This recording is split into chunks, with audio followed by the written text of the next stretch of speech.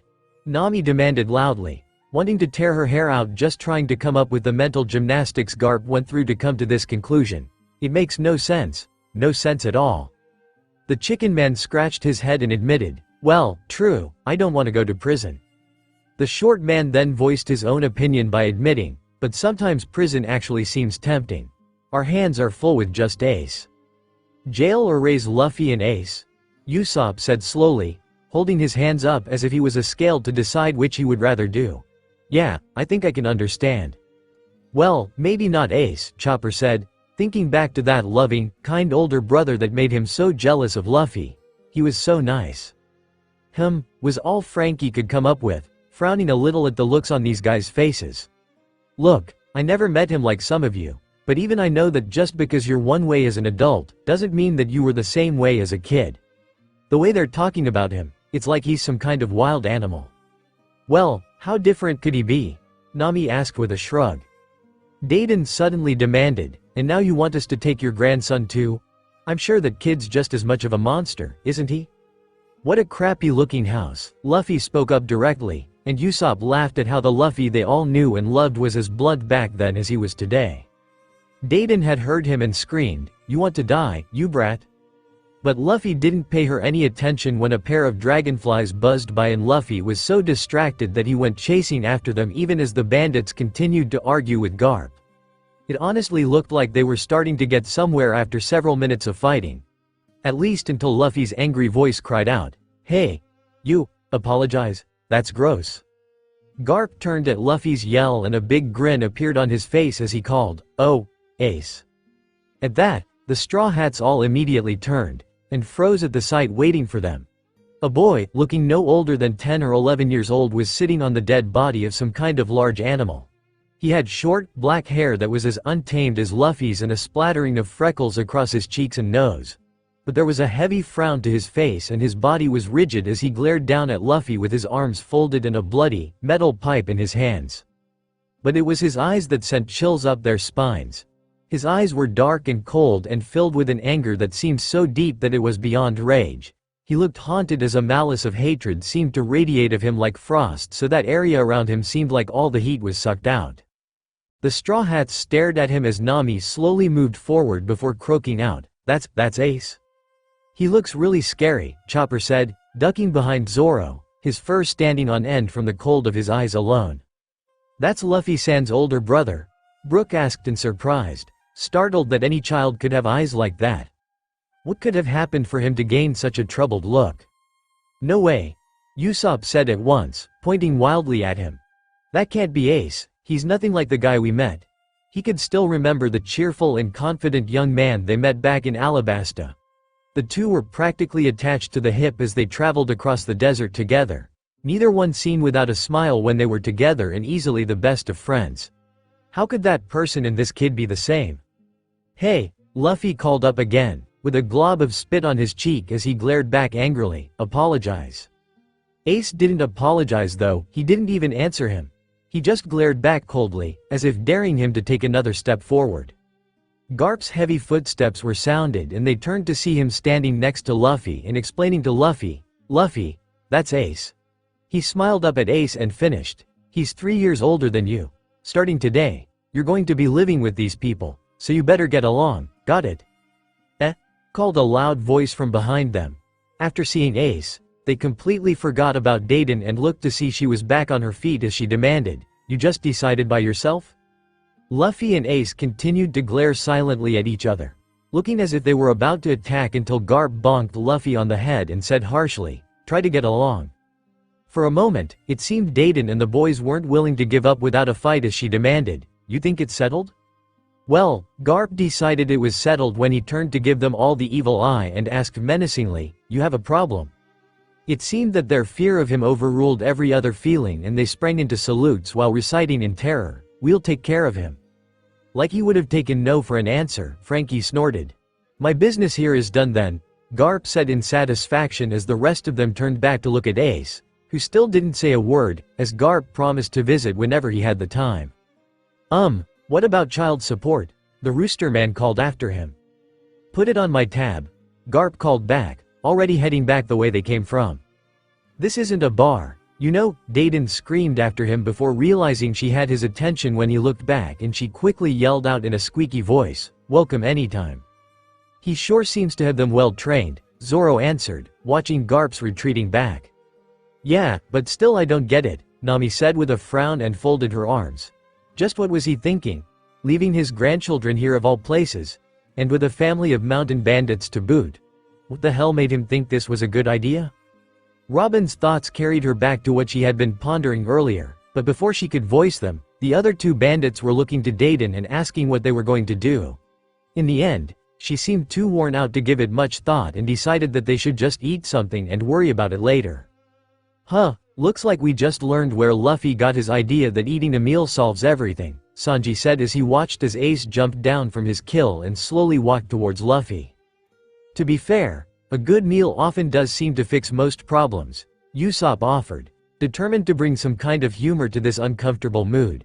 But it didn't seem to help as the two brothers faced off. "Apologize," Luffy yelled at Ace addictively. Ace just walked right past him without saying a word. It was clear on his face that he felt it wasn't worth the trouble of even replying to Luffy at this point. "Does anyone else here feel the temperature drop?" Frankie shivered, really disturbed by Ace's eyes. "You aren't the only one who feels that," Chopper muttered, actually shivering. Which was an impressive feat since he had thick fur that could protect him from even the coldest blizzard of Drum Island. Luffy just fumed at this though as he pulled his straw hat down over his head, before he paused, as if thinking something over. The others were just completely at a loss here, having not expected such a frigid first meeting between these two. Could this really be the same person they met before in Alabasta? The same person who asked that they take care of his little brother? The same person that Luffy had stormed impelled down in Marine headquarters to rescue? How could it have gone from this to that? Here. It looked as if they couldn't stand each other. Zoro just watched on, suddenly having a clearer idea to who it was who had been watching Luffy and Garp from the trees earlier. He watched as Luffy seemed to bottle up any anger he had towards Ace, wiped the spit off his face, and followed Ace into the house as Dayton was telling the others to get to work with cooking dinner. "Let's watch what happens," he said as they stepped inside the hut, which first appeared to be deserted as Luffy looked around, clearly looking for Ace. No sooner did he take a few steps, however, a knife suddenly came out of nowhere and was being held at Luffy's neck. "Ah!" Usopp called in panic, "They're gonna kill him." Nami punched him in the head shouting, "Would you shut up?" "Who the hell are you?" one of the bandits asked. Before they knew it, an entire gang of them appeared from out of the dark, at least a dozen of them, gathering around. While one held onto Luffy and the others stood around, prepared to grab him if he tried to escape. "Let go of me," Luffy yelled, staring down at the knife. "If you don't want to die," the bandit with the knife snarled, "then fork over all your cash." "Do they really think that a 7-year-old has cash?" Sanji asked impatiently as he felt a twinge of concern.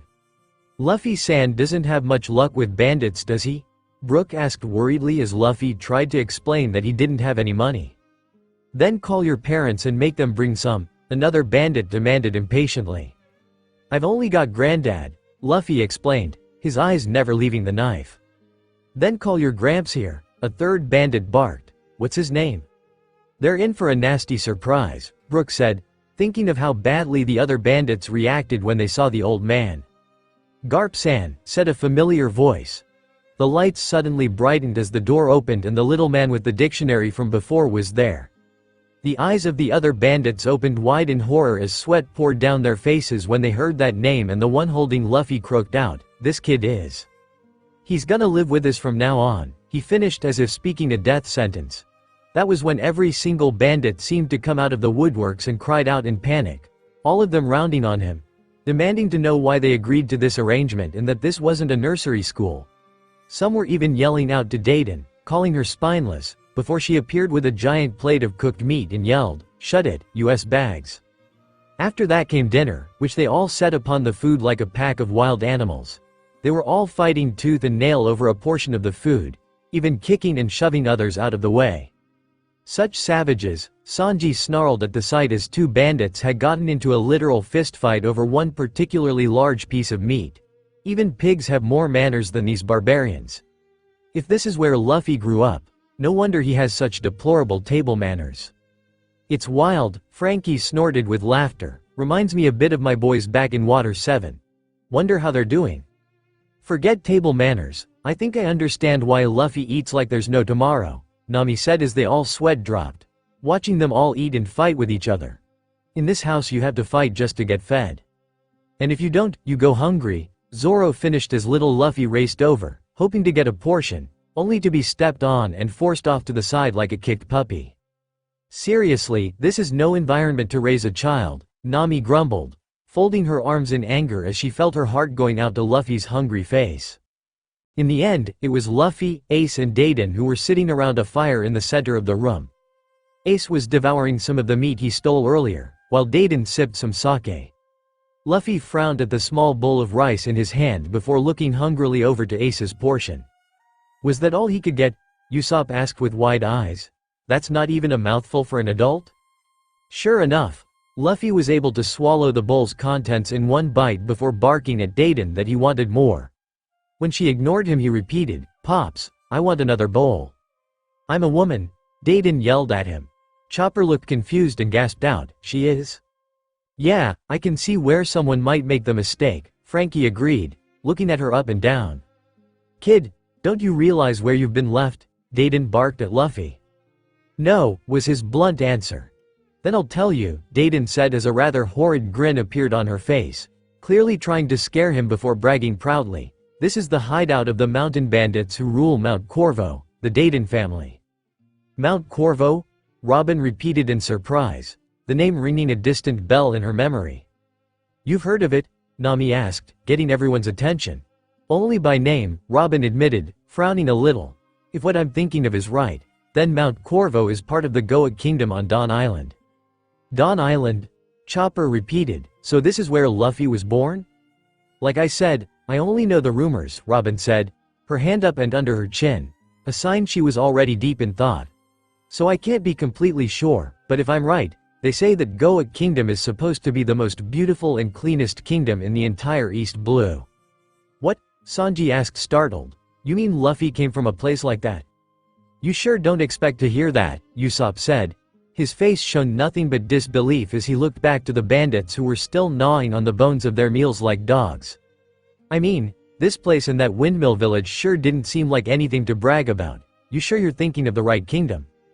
"It's possible they're just small pieces of a larger island," Robin admitted while still frowning as she tried to remember, "but I do know that Mount Corvo is supposed to be part of it. Outside Goa is a forest that is filled with animals of incredible size and ferocity." "Incredible size and ferocity?"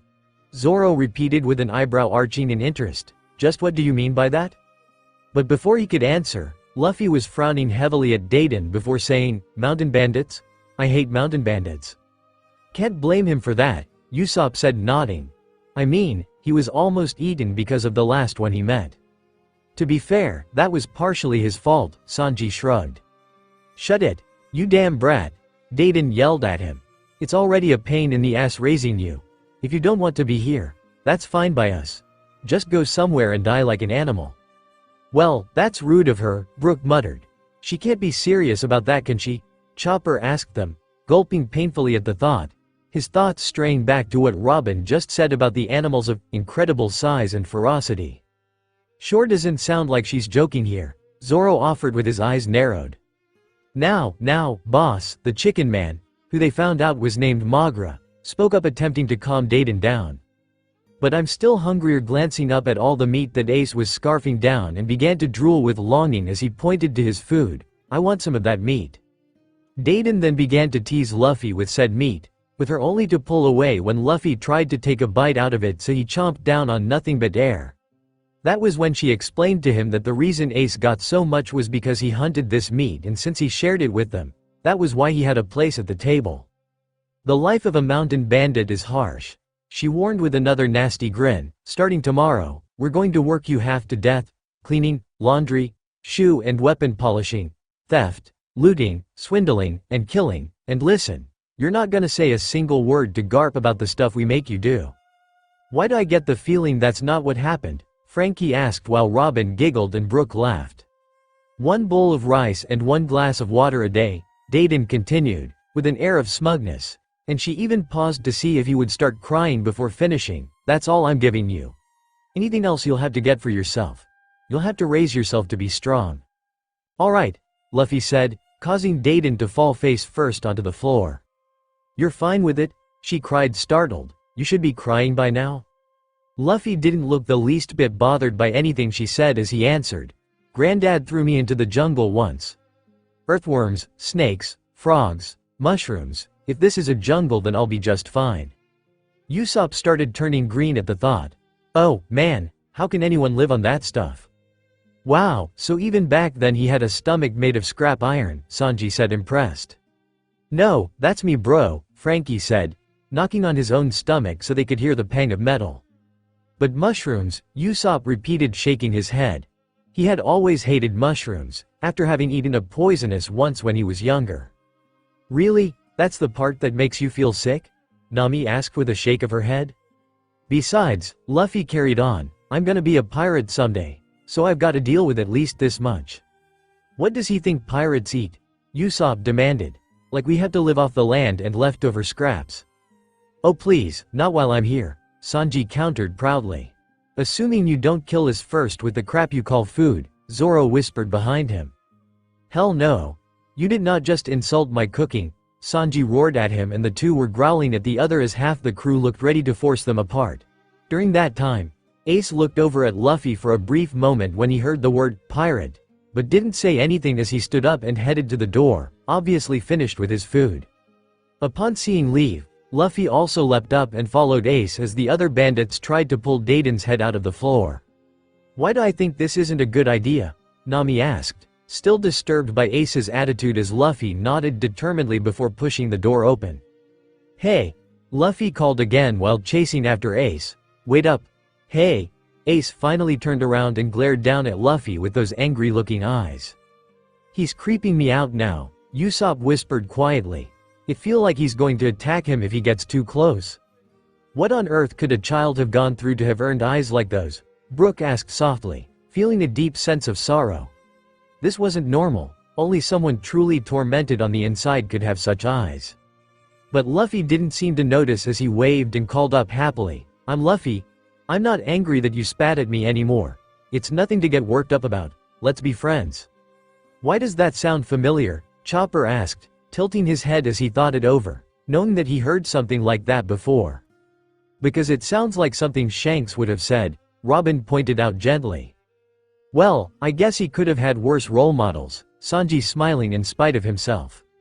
Ace just stared back at Luffy, a blank mask on his face as Luffy asked where he was going. Instead of answering though, Ace turned and kicked the tree he was next to, the first kick knocking it over and the second he aimed at Luffy so that it went rolling towards him. Did he just knock that tree down with a single kick? Nami yelled in disbelief. I mean, Luffy was able to uproot an entire tree by himself? Zoro reminded her as Usopp and Chopper screamed, trying to run and hide as the tree came rolling towards them. But Luffy was the one who screamed out in panic before he turned and ran as fast as he could down the hill as the tree came barreling towards him. He ran until he came to a giant rock and with a crash, the tree hit him and he was flattened against wood and stone.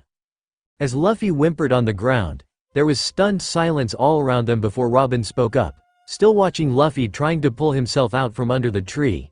Shanks may have been upset at first for Luffy eating the devil fruit, but I think that it's lucky. Because if it wasn't for his rubber body, Luffy probably would have been killed there. That is not the point, Usopp screeched, pointing in the direction that Ace was heading in. He just tried to kill him without a second thought. Man, if Luffy had to live with this, no wonder he got strong, Frankie said, folding his massive arms. Just talking to his brother could have gotten him killed. I wonder what happened to get them to become brothers, Robin asked curiously. Well, I'm sure we'll find out if we keep watching, Sanji said, though he felt a strange sense of camaraderie with Luffy at that moment. The images of his own brothers came to his mind's eye and how they would laugh at him whenever he tried to talk to him. Because he was born normal, compared to them, they saw him as beneath them no matter what he did. The difference here was that Ace wasn't some kind of heartless machine like they were and was able to change to become a big brother Luffy deserved. It made him wonder if his own brothers could have changed in some possible way. He shook his head. No, that wasn't possible. Though he did try to get along with them, he now knew that there was literally nothing he could have done to change them. So he could understand completely what Luffy was feeling at that moment. As he thought that over, Luffy managed to free himself and was now gasping for air before looking all over for Ace. Though he was covered in bruises, it wasn't enough to stop him as he followed Ace back up the hill and onto a rickety old bridge that stretched over a large ravine.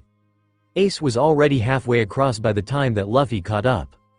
Ace turned to see who it was and seemed taken aback that Luffy followed him this far.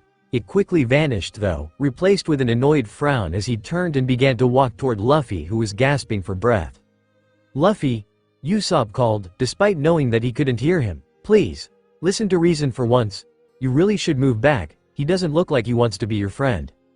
Of course, with Luffy being Luffy, he straightened up and smiled, obviously thinking that Ace was finally going to talk to him.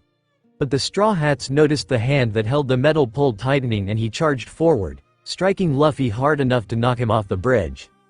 Everyone but Zoro cried out in surprise as Luffy flew up into the air and over the edge. Instead, Zoro was staring at Ace's wild look, and even he was shocked by what he saw there. It was as if he was looking at some feral beast instead of a kid barely 10 years old. Even as he watched Luffy fall over the side, there was nothing but anger in those cold, pitiless eyes. Zoro had seen a lot of shit in his life, but even he was disturbed. Is Luffy alright? Chopper cried out as he ran to the edge of the bridge and watched as Luffy fell from sight. Damn, what the hell was that for? Sanji demanded. What was his problem? Sure, Luffy's annoying as hell, but come on. The rest of the crew had to agree, in particular, Chopper, Nami and Usopp seemed shocked. Just what is going on here? Nami cried, gripping her hair in confusion.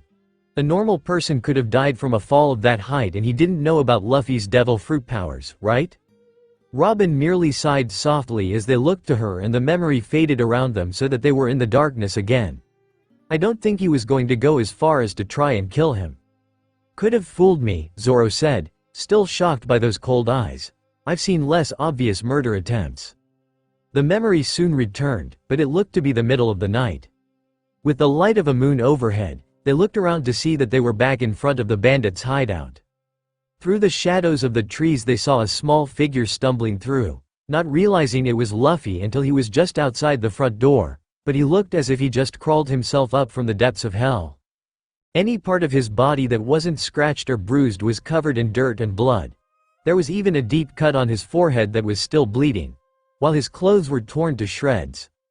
There were also several nasty gashes on his chest and shoulders which signaled that he must have fought something with claws, while one of his eyes was bloody and swollen so he could hardly see out of it.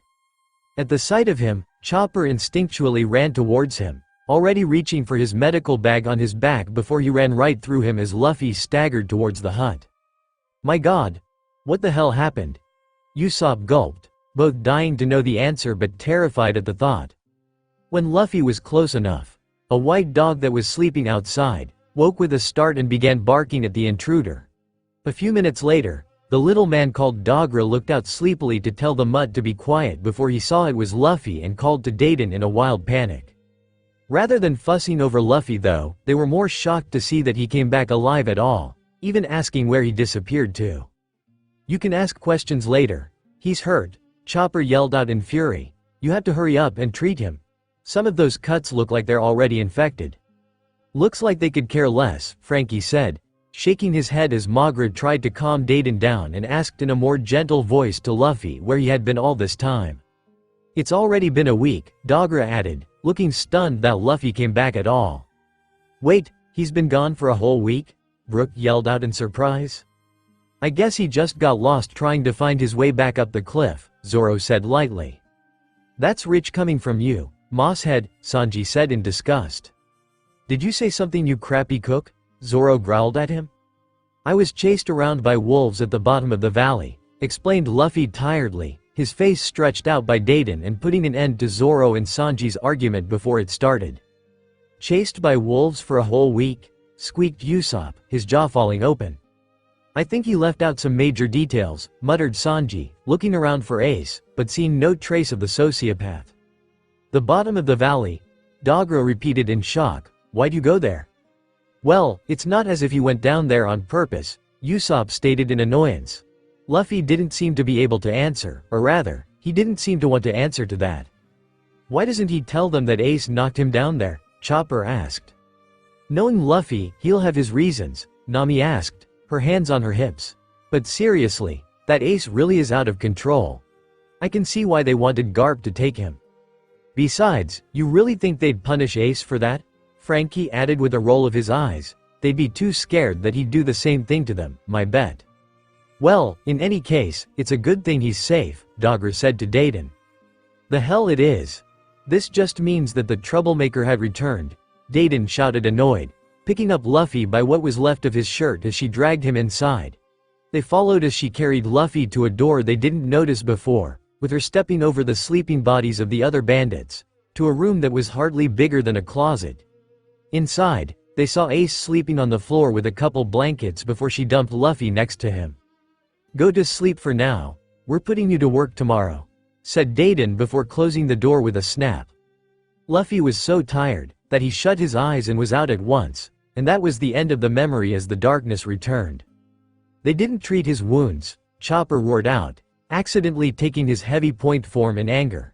How could they do that? Those cuts look really bad, and attacked by wolves. Don't they know just how sick he could have gotten? WHO knows what happened to him down in that valley? Oi Chopper. This all happened years ago, Zoro called out loudly, bringing him back to the present. There's no point in getting upset about it now. But they didn't even care if he was okay or not, at least back in the village. Luffy had people like Makino and the mayor looking out for him, said Chopper, his eyes glazed with angry tears from how cruelly his captain had been treated even if it was years ago. Zoro didn't say anything, but put his hand on Chopper's shoulder in a comforting gesture until he was able to return to his small usual form. Actually, Robin said slowly, I can understand why Garp did it. Or at least, a part of his reasoning. What? They yelled at her incredulously, not sure how anyone could make heads or tails of this situation. You mean you agree with this? Usopp said to her in horror. I'm not saying that. Only that it makes sense that if Garp wished to hide them, it's best to do so out in such a remote location, she answered before they all blinked at her in confusion. Hide them? Brook repeated slowly so one could practically see the question marks above his head. What do you mean by hide, Robin-san? Robin sighed as she explained, I may be wrong here, and Garp may have a funny way of showing it, but I can tell that he truly cares about Ace and Luffy. Which is why I can understand, to an extent, why he would leave them out where there are as few people around as possible. Did you forget who their fathers are? You mean Roger and Dragon? Usopp asked before his eyes widened in realization. Exactly, she said as she folded her arms, her eyes suddenly sad. The son of the Pirate King and the son of the infamous revolutionary leader. Believe me when I say that the world government would never have let them live if they knew about their lineage. As someone who had been forced on the run for 20 years, I can understand what their lives could have been like. I also believe that's why Garp kept this secret. If anyone ever found out about their fathers, then they could have been put into a lot of danger. Hiding them out in the middle of nowhere was probably the best thing he could have done. They let that all sink in and Nami whispered, I guess I can understand, but Garp may go about it differently, Robin commented. But I agree that keeping the boys as far away from as many people as possible was the best thing to do. Especially since they were only children. If they were found out by the world government, they wouldn't have stood a chance. It took a moment for that all to sink in as they thought over her words. They only had a vague idea of some of the horrors that Robin went through during those hellish 20 years. She spoke a little of it from atop the Tower of Law when they came to rescue her, and even then she was nearly reduced to tears just recalling such painful memories. Could it have been possible Luffy and Ace would have faced a similar fate had they been left anywhere else? None of them knew for sure, and it was almost a relief when the memory returned, this time as a bright and sunny day outside the bandits' hut. In no time, Luffy came charging out the door with a new shirt and a few bandages on his face as he went chasing after Ace like he did before, calling out to him to wait up and to befriend him before he broke into a run with Luffy hot on his heels, as he did a pretty good job keeping up. He was able to follow him around rocks, under branches, even underneath a large hole in a tree trunk until they reached a pond that was filled with logs. Ace jumped across the water with the help of some vines directly over it until he paused to watch Luffy see if he could keep up. Well, no one could say he didn't try. Rather than use the vines though, Luffy tried to jump across the logs, only to discover they weren't logs at all. Usopp, Nami, Brook, and Chopper yelled as a few dozen crocodile jaws opened wide and went after him. "Yo! Hey Ace," Usopp yelled up to him. "Go and get him, he'll be eaten." But Ace didn't do anything as he watched for a few seconds before jumping up some rocks and out of sight. "Why am I not surprised?" Nami sighed exasperatedly. Really, what was she expecting, after seeing how cold-hearted Ace was so far? What made her think that he would suddenly help? Just what the hell is going on here? The Straw Hats wished that the memories got better after that, but if any of them were holding out hope, they were sorely disappointed. Each of the memories after that first one were about the same. Luffy would chase after Ace whenever he left the house, with Dayton shouting after him, and every day Ace would lose him to the dangers of the wild. Every time, Luffy would get farther and farther, yet Ace was always able to find a way to ditch him to the beasts or other hazards of this jungle. Once he almost got eaten by a giant snake, another time he was knocked off a cliff into a bird's nest and then attacked by said birds. Other times he was knocked into a raging river filled with dangerous aquatic life. Something that made them all panic since they knew he couldn't swim. But thankfully he would be rescued by the bandits whenever he was gone too long. Those were just some of the many dangers that Luffy had to put up with in his determination to follow Ace. But even despite all that, day after day, rain or shine, he kept on chasing after him. "Doesn't he know when to give up?"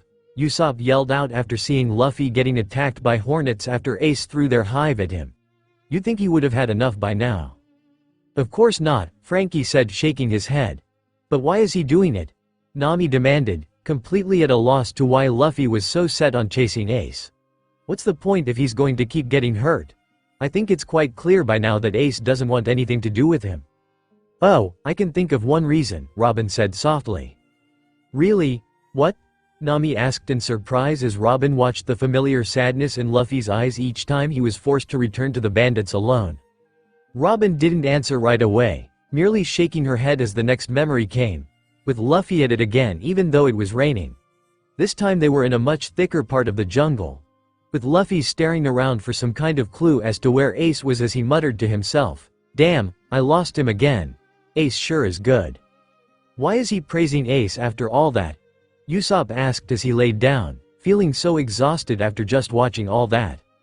"Quiet," Zoro said, not moving a muscle, but becoming tense. "Something's there."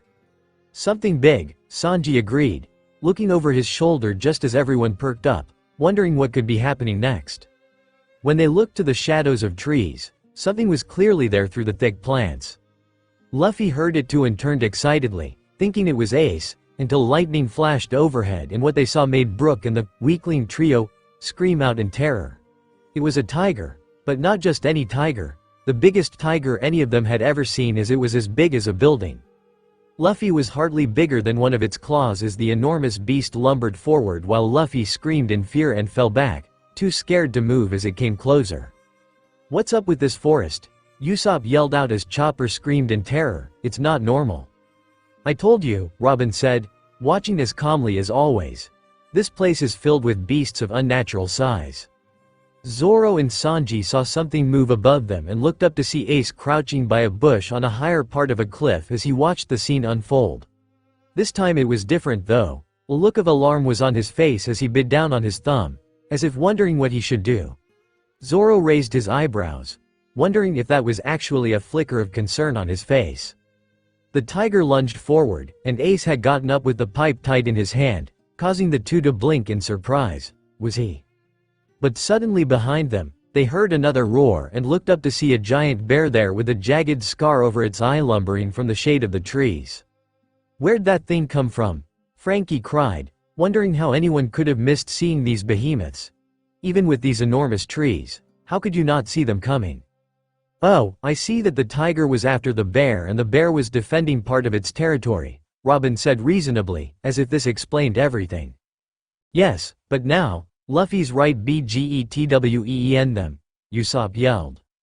It's all right, Zoro said, watching them. They don't seem to have noticed him yet. Which was true. Luffy was so small compared to the two giant animals that it's quite possible that they just hadn't noticed his presence yet as the two began to fight the other. Luffy was able to come back to his senses at this, regaining control of his limbs as he was able to stumble up to his feet and made a run for it while the two fought. Luffy went running through the forest, not daring to look back or keep track of where he was going until he tripped and landed hard on the ground. It was strange to see any form of Luffy actually afraid and running away like that. Yes, they knew that he was a child and wasn't as strong as he was now, but it was still a strange thing to see and a sense of protectiveness rose up inside them the more they watched. It was getting pretty hard to watch even as they came to realize that. Oh! Chopper yelled out in amazement, pointing above Luffy. They looked up in time to see that the rain had stopped and the sun had come out to show a great rainbow above him. I wonder if that means something, Sanji asked as Luffy sat up. The fight between those monsters was already forgotten as he laughed in wonder at the sight. It seemed to be in a sense for the next series of memories showed him learning from his mistakes as he continued on his mission to chase after Ace, who had yet to say so much as a single word to him. They watched as he learned to swing over the crocodile pond, dodging the boulders that Ace knocked down from cliffs, sneaking past the same birds who had once attacked him. His relentless pursuit was doing one thing, making him learn and grow stronger with each passing day. From what they heard from the bandits in later memories, it had been more than 3 months since Luffy first arrived at the bandits' house, but still he kept going. I don't know if I should be amazed by his tenacity or afraid of his stubbornness, Nami said as they were now watching Luffy leaning heavily on a walking stick he found as he walked uphill towards them. Gasping for breath, he looked up at them and broke into a huge smile, as if he could suddenly see them, but he said to himself, I'm out of the forest. Dropping the stick he went running the last few yards and to the top of the hill as they followed. When they got to the top, they could only stare on with wide eyes at what was waiting for them. Through the hazy white mists was junk, not just a hill of it, but a mountain, or rather a mountain range of junk that stretched on for what looked like miles in all directions. Everything from garbage to broken shards of glass or planks of wood to giant metal pipes were scattered all over until it reached a large wall in the distance. Wow! What's this place? Luffy asked, saying the question on all their minds. It's full of trash, Nami said. Where in the world did all this come from? Is this where Ace goes every day? Chopper asked them, staring at everything. Yow! Frankie called out, rubbing his metal hands together with excitement. What a place, imagine all the stuff I could build here, it's like I died and went to builder heaven. Hey, look, Sanji yelled out, pointing through the mists. There's some kind of wall there. A wall? Nami repeated, coming over and straining her eyes to try to see it.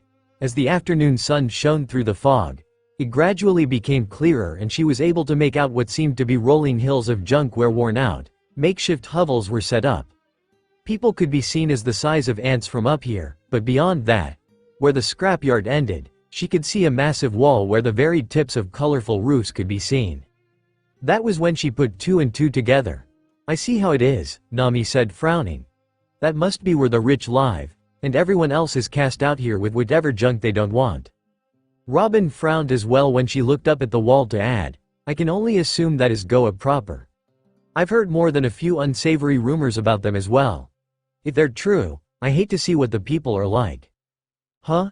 Usopp asked obliviously. How come, Robin? Again, I don't wish to jump to conclusions, but I'm willing to bet that the ones who live beyond that wall were the ones who built it in the first place, Robin sighed, feeling a bit sick at the sight. But why? Chopper asked in confusion. For any number of reasons, was all she could answer with while she mentally thought of the most likely reason being that they didn't wish to be associated with those they considered to be inferior to the rich. Either way, I don't like it. Don't know why, but looking at this place is starting to piss me off, Zoro stated grimly as he turned his attention back to Luffy, who was running down the hill while still calling for Ace. Well, the wall aside for now, wish I could visit here, Frankie claimed in longing at the sight of so much junk as Luffy scrambled over the mess. Imagine all the super things I could make with all this scrap metal. They went following after Luffy, whom they were suddenly feeling concerned with again.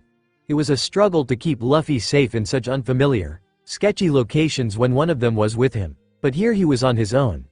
Especially since a few of the men that seemed to be living here were looking less than friendly. They moved a little closer to Luffy, wanting to stick closer to him as he kept looking for Ace, not paying attention to where he was going. At one point, an older man with a sack over his shoulder and a knife in his hand almost ran him over in a hurry to get out of there as quickly as he could. "Out of my way, kid!" he barked at him. But when Luffy didn't move, simply looking up at him in surprise, the man seemed to become irritated and held up the knife to threaten. "I said move, or I'm gonna." "He's gonna what?" Zoro growled dangerously, his eye flashing. But the man didn't get a chance to finish because over his shoulder someone was shouting, "He went that way." "Sounds like this guy took something he wasn't supposed to," Brook said as a panicked look came over the old man's face and he ran off as Luffy looked on in mild confusion. "This isn't a safe place for a kid," Nami said in worry, biting her lower lip. She wanted Luffy to hurry up and leave here since she had a bad feeling about such a bad area. If she had to guess, this was where the outcasts of society were shunned and that tended to make people desperate. She had run into areas like this all the time when she was forced to work for Arlong and collect treasure. Despite just being threatened with a knife, Luffy seemed unfazed as he watched the man run away for a moment before going back climbing over junk, looking for Ace. "I don't like seeing Ace like this," Chopper commented sadly. "He's really mean to Luffy here." "Be patient," Robin said softly. "Let's just watch and see what happens. Something tells me we'll understand soon enough." While she also had a lot of questions, she knew better than most what kind of person Luffy was. He was just so accepting that, little by little, without even realizing what he was doing, he could heal scars in a person's heart, which she suspected was exactly what happened with Ace. Persistence was the key when helping someone who was that emotionally troubled. "I don't know, I find it kind of encouraging, do you not?" Brook asked happily, "to keep going even if it seems hopeless." Some of the Straw Hats looked doubtful, but they didn't question it as Luffy moved closer to the border of the forest and the mountains of trash. It was there, at the top of another hill of junk, they spotted Ace carrying a sack under his arm and seemed to be running somewhere. Giggling to himself, Luffy jumped down and continued to follow him, proud that he finally caught up to him. "What do you think Ace is up to?" Usopp gasped as he ran to keep up with Luffy. "Nothing good's my bet," Sanji commented as Luffy left most of the junk behind and wandered through the trees until he reached one of the larger trees where there were two boys hanging out on one of the massive branches. One was Ace, but the other was a boy that they hadn't seen before. He looked to be about Ace's age in the memory, around 10 years old, dressed all in blue with a large black top hat and a pair of blue goggles while it was settled upon short, curly, blonde hair. "Put it away. We can't let anyone else see it," Ace said to him, moving the large sack in his hands. "Put what away?" Frankie asked, straining his eyes to see what Ace was moving around in the large sack he was carrying. "It looks like treasure to me," Zoro answered as he saw a glint of something sparkling, even from down here. Upon hearing that, Nami's ears perked up and she asked eagerly, "Treasure?" "Not that it will do us any good since we can't touch anything," Robin reminded her, and Nami's hopeful face fell as an air of depression clung to her as she wanted to weep. "Don't worry, Nami Swan," Sanji cried with hearts back for eyes. "You're my greatest treasure." "Shut up," Nami yelled back in annoyance as Usopp shielded his eyes to try and get a better look at what the boys were handling. "Yeah, there's treasure up there, and it looks like a lot of it," he said, wishing that he could get a closer look. From what he could see though, it looked like they cut part of the tree branch so that it was hollowed out and covered up with a kind of trapdoor so that unless someone knew exactly what they were looking for, they wouldn't find it. Luffy spotted the two of them when he heard the boy with the top hat ask, "I wonder how much we need for a pirate ship." "Don't know," Ace replied, 10 million or 100 million maybe, long way to go." "Another kid who wants to be pirate?" Usopp asked no one in particular. "Who is he?" Everyone else just shook their heads, as lost as he was, save for Robin, who was frowning up at the familiar-looking boy as she quickly put the pieces together. "A pirate ship?" Luffy exclaimed excitedly from the bottom of the tree. "Oh no, I don't think that this is going to end well," Sanji groaned. looking back up at the boys who had jumped at the sound of his voice and slammed the trapdoor shut before looking down with horrified expressions. "You guys," Luffy called loudly, "are you guys gonna become pirates? I wanna become one too?" While Luffy just stood there grinning like an idiot, Ace and the boy exchanged terrified looks and quickly scrambled down the tree like insects before jumping to Luffy and knocked him to the ground with a pair of quick punches to the head. "Be quiet!" they yelled at the same time as Luffy hit the ground and the memory became hazy for a moment. "Yo-ho-ho-ho, harsh, aren't they?" Brook laughed as the two dragged a dazed Luffy over to the tree and were tying him up. "Well, if they did steal that money, which I'm sure they did, then they wouldn't know where they hid it," Nami said, remembering how hard she worked to make sure that no one other than her sister knew where she had hid the treasure she stole back from her days as a thief. Luffy soon shook his head and came back to reality, barely even noticing that he was tied up to the tree with the other two glowering at him. This didn't seem to bother him either as he said brightly, "Ace, I didn't know you came here every day." "Shut up," Ace said, an annoyed frown on his face. "So he can speak," Robin said thoughtfully. "That's the first time I heard it." "So this is the Luffy you were telling me about?" the new kid asked Ace in irritation. Upon hearing that, Luffy looked to Ace and asked excitedly, "Oh, you told him about me?"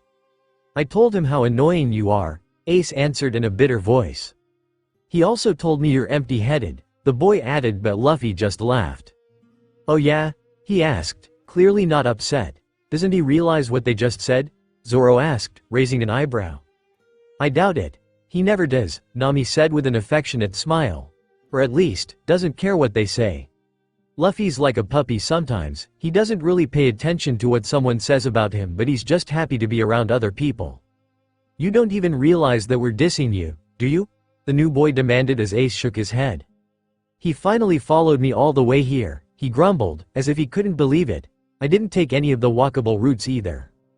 "Are you a friend of Ace's?" Luffy asked the new kid. "Be my friend too?" "That sounds familiar," Zoro admitted, and he knew each of them were all thinking back to when he wanted them to join his crew. Though, thinking about it now, when the captain says to someone, "Join my crew," it's never a request, more like your first order as a Straw Hat. That's how it had been since he, himself, joined up, and he had a feeling that's how it will always be. Jinbei suddenly popped into his head and he smirked, knowing that the fish man didn't have a clue what was waiting for him when he finally joins. "Shut up," the boy said at once, "I'm not going to be your friend." "Then what's your name?" Luffy asked. "Saw?" the boy began before he realized what he was doing and yelled out in a flustered voice, "I'm not telling you." "Ah, the Luffy effect," Robin sniggered, knowing that Luffy does have a tendency to charm people even if he doesn't realize it. She looked to the boy with brighter eyes though, knowing exactly who he was, but kept her mouth shut as she eagerly waited to see where they would go from here. "This is why I told you to live with me," the kid said, turning back to Ace. "The daily round-trip training on the mountain road turned out to be bad. What should we do?" They both were quiet as they thought it over, observing Luffy who remained happy as a clam before Ace decided with his expression as cold as ice, "He found our secret. He'll tell somebody if nothing is done. We gotta kill him." "What?" most the Straw Hats yelled in shock. "How's that plan A?" Zoro asked, completely missing how his own plan A seemed to the kind of plans you would reserve for the worst-case scenario where you had no other choice. How can they be so serious about that? And with such a straight face either? Usopp demanded, who was giving Zoro a deadpanned expression since the irony wasn't lost on him for saying something like that. His rock, paper, scissors idea back at Eni's lobby popping vividly in his mind's eye as he said that. "Ace is going to kill someone?" Chopper yelled, freaking out. "Please tell me that the new guy talks him out of it," Sanji began but. "Alright," the kid agreed, "let's do it." "Well, there goes that hope," Frankie muttered as the smile was finally wiped from Luffy's face and he began to freak out. "What?" he screamed out at the top of his lungs. The two boys were startled by this as Luffy began to scream loudly, "Don't kill me, help me, I don't want to die." "Shut up, you idiot," the new boy said, shoving Luffy's head back in an attempt to make him stop screaming, but it didn't work since he only started to scream even louder. "Well, you can't blame him for that," Robin pointed out. "Yeah, I don't know why they thought that he wouldn't freak out that they're planning to kill him. I mean, a much easier plan would have been just to keep him tied up, move the treasure, and then let him go with a warning or something like that. Brook couldn't help but mutter. You don't think they'll actually do it, do you? Chopper shrieked in terror as Zoro gave him a quick bonk on the head with the heel of one of his swords. He's not dead, remember, he barked at him. Sabo, kill him already, Ace yelled, pointing at him to do the job. What? The kid, they now know was called Sabo, demanded back with a wave of panic, you do it. I've never killed anyone before, Ace yelled. Well, he sure tried, Zoro added, thinking of the bridge, falling rocks and trees, and leaving Luffy to get eaten by wild animals. Me neither, Sabo yelled back as Luffy continued to scream as they argued, and I don't know how. Don't throw me in the water, Luffy cried out. Luffy, you idiot, Usopp yelled, smacking his forehead. You're in enough trouble without giving them ideas. Okay, Ace called at once, let's head to the river. Why did he tell us that? Sabo demanded, suddenly suspicious. He's an idiot, Ace retorted loudly, having to scream to make his voice heard over Luffy's cries. Help me, Luffy screamed. Shut up, they both yelled, and he did for a brief second, but then he continued yelling a second later, I don't want to die. This whole thing would have been funny if it wasn't so serious, as the kids were becoming more and more flustered with every second. Yeah, murder sure isn't as easy as it sounds, Zoro said, nodding knowingly. Yeah, how many people have you killed? Usopp asked, unable to stop himself. What did you say? He asked him darkly, and Usopp cowered where he was, regretting making such a joke now. No, don't kill me, please, he pleaded to the swordsman. But still, Brook said angrily. Killing a child? How is that going to fix anything? Oh, I don't think that they ever would have killed him, Robin said confidently. No matter how cold Ace is, I don't believe that he would have been able to do that. Haven't you been watching? Nami said to her, pointing a finger to Ace. It sure looked like it to me. No matter how cold he is, he's still a child, Robin repeated firmly. And I don't think that he would kill him. The fact that they're freaking out here proves that. It honestly looked like they could argue like this all day, at least until over their screams, they heard someone calling out, I hear a voice from the forest. Upon hearing that, all three fell silent, even Luffy, though he clearly had no idea why this suddenly seemed important, as multiple voices were suddenly heard. Oh no, Sabo whispered, his eyes wide with panic, as Luffy finally shut up. Someone's coming. Set him free for now, Ace said at once, and a smile came back to Luffy's face. We gotta move from here before they find our treasure. So they quickly untied Luffy before throwing him into some nearby bushes, as they jumped in after as they became still and quiet. What's going on? Nami asked with a sense of impending dread rising in her heart. Looks like they have company, Zoro stated with a serious expression as the voices grew louder when they came closer. Everybody knows those brats around here. Ace and Sabo. Are you sure it was Ace who took the money? Said a large, bulky man with long lilac hair, a thick neck, and muscular arms, as he addressed to three average-sized men with him, two of which looked beaten up. Yes, we're sorry, one mumbled with a bandaged arm and a sling. We shouldn't have let our guard down. How reckless he is, the large man said sourly. He can't just steal our money. If Captain Bluejam hears about this, he's going to kill all of us. Are they pirate? They sure don't look like schoolgirls playing house, Sanji told him sarcastically. And it sounds like Ace stole some money from them. Oh, Usopp said, hitting his palm with his fist in understanding as he remembered seeing Ace carrying that sack with him. So that's what he was carrying with him when he went running into the forest. And now they came to look for it, Frankie said knowingly. Damn it. They heard Ace whisper from the bushes. I didn't know those thugs were working for Bluejam. You mean that money you stole was from them? They heard Sabo hiss back at him in frustration. Yeah, that's something you gotta learn right away when you're a thief, Nami sighed in exasperation. You gotta choose your targets carefully. He has a real sword, Sabo muttered back, still attempting to keep his voice down as the pirates were stomping ever closer, but there was still an air of irritation in his voice as he added, that's Porkamy who works under Bluejam. He's crazy. You know that, right? They say he scalps his opponents after they lose a fight with him, while they're still alive. Okay then, that's definitely a guy to stay away from, Usopp whispered as the boys ducked down even lower in the bushes. Just be calm for now, Nami whispered, feeling real fear for the boys, and even speaking louder felt wrong. If they just keep their heads and stay quiet till they move on, then they can escape. The Straw Hats watched as they came closer and closer, not realizing what had happened until they heard Sabo say, "Huh? Where'd he?" Blinking, Sanji groaned out, already guessing what happened as he asked, "You've got to be kidding me, he didn't." The words weren't even finished forming on his tongue before they heard Luffy screaming, "Let me go! What do you want from me? Let me go!" And upon looking up, there Luffy was, in Porkami's grasp as he struggled to free himself. "You idiot Luffy!" Nami yelled, wanting to tear her hair out. "How'd he get over there?" Robin asked, more curious than anything else as Chopper began to shake and gulp. "This isn't good," he croaked out, tugging at Zoro's pant leg like he thought that he could fix this. "You heard what Sabo said about them? Trust Luffy to get himself to get caught by a bunch of thugs like them," Zoro muttered, a hand on his head as he watched. "Who's this little shit?" Porkami asked, holding Luffy up by the front of his shirt. "Help me," Luffy yelled, flailing uselessly. "Ace." Nami smacked her forehead again, her head now starting to hurt from all the times she had done it. He just made it even worse. Why can't he shut his mouth? Was he not listening from before? Doesn't he realize that they're looking for Ace?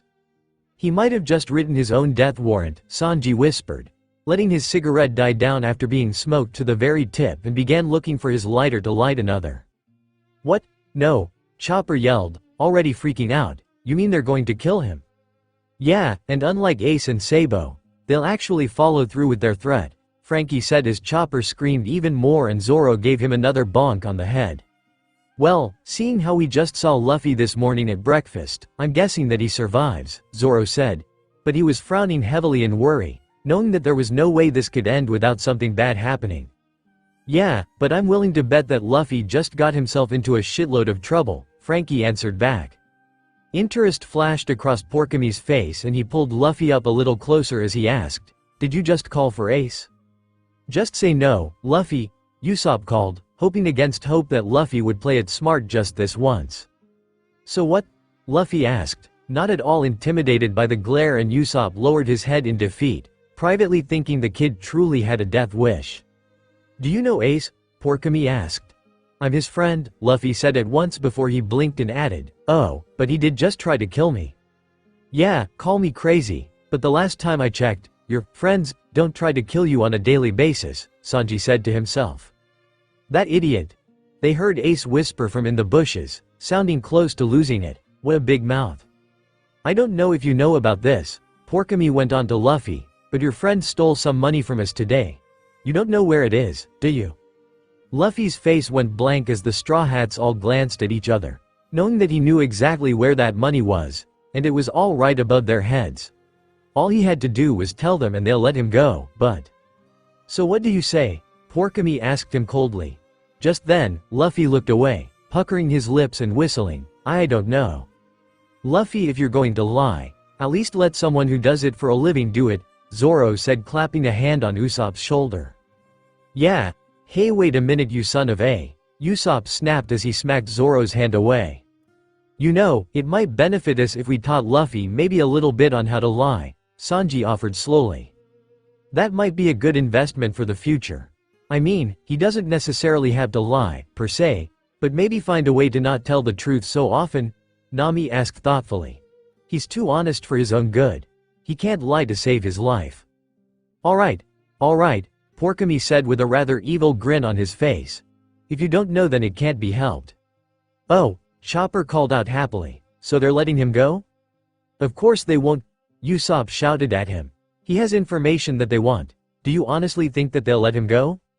Porkami then chuckled as his face became overshadowed in a sadistic way before whispering, "Don't worry. We'll help you, remember."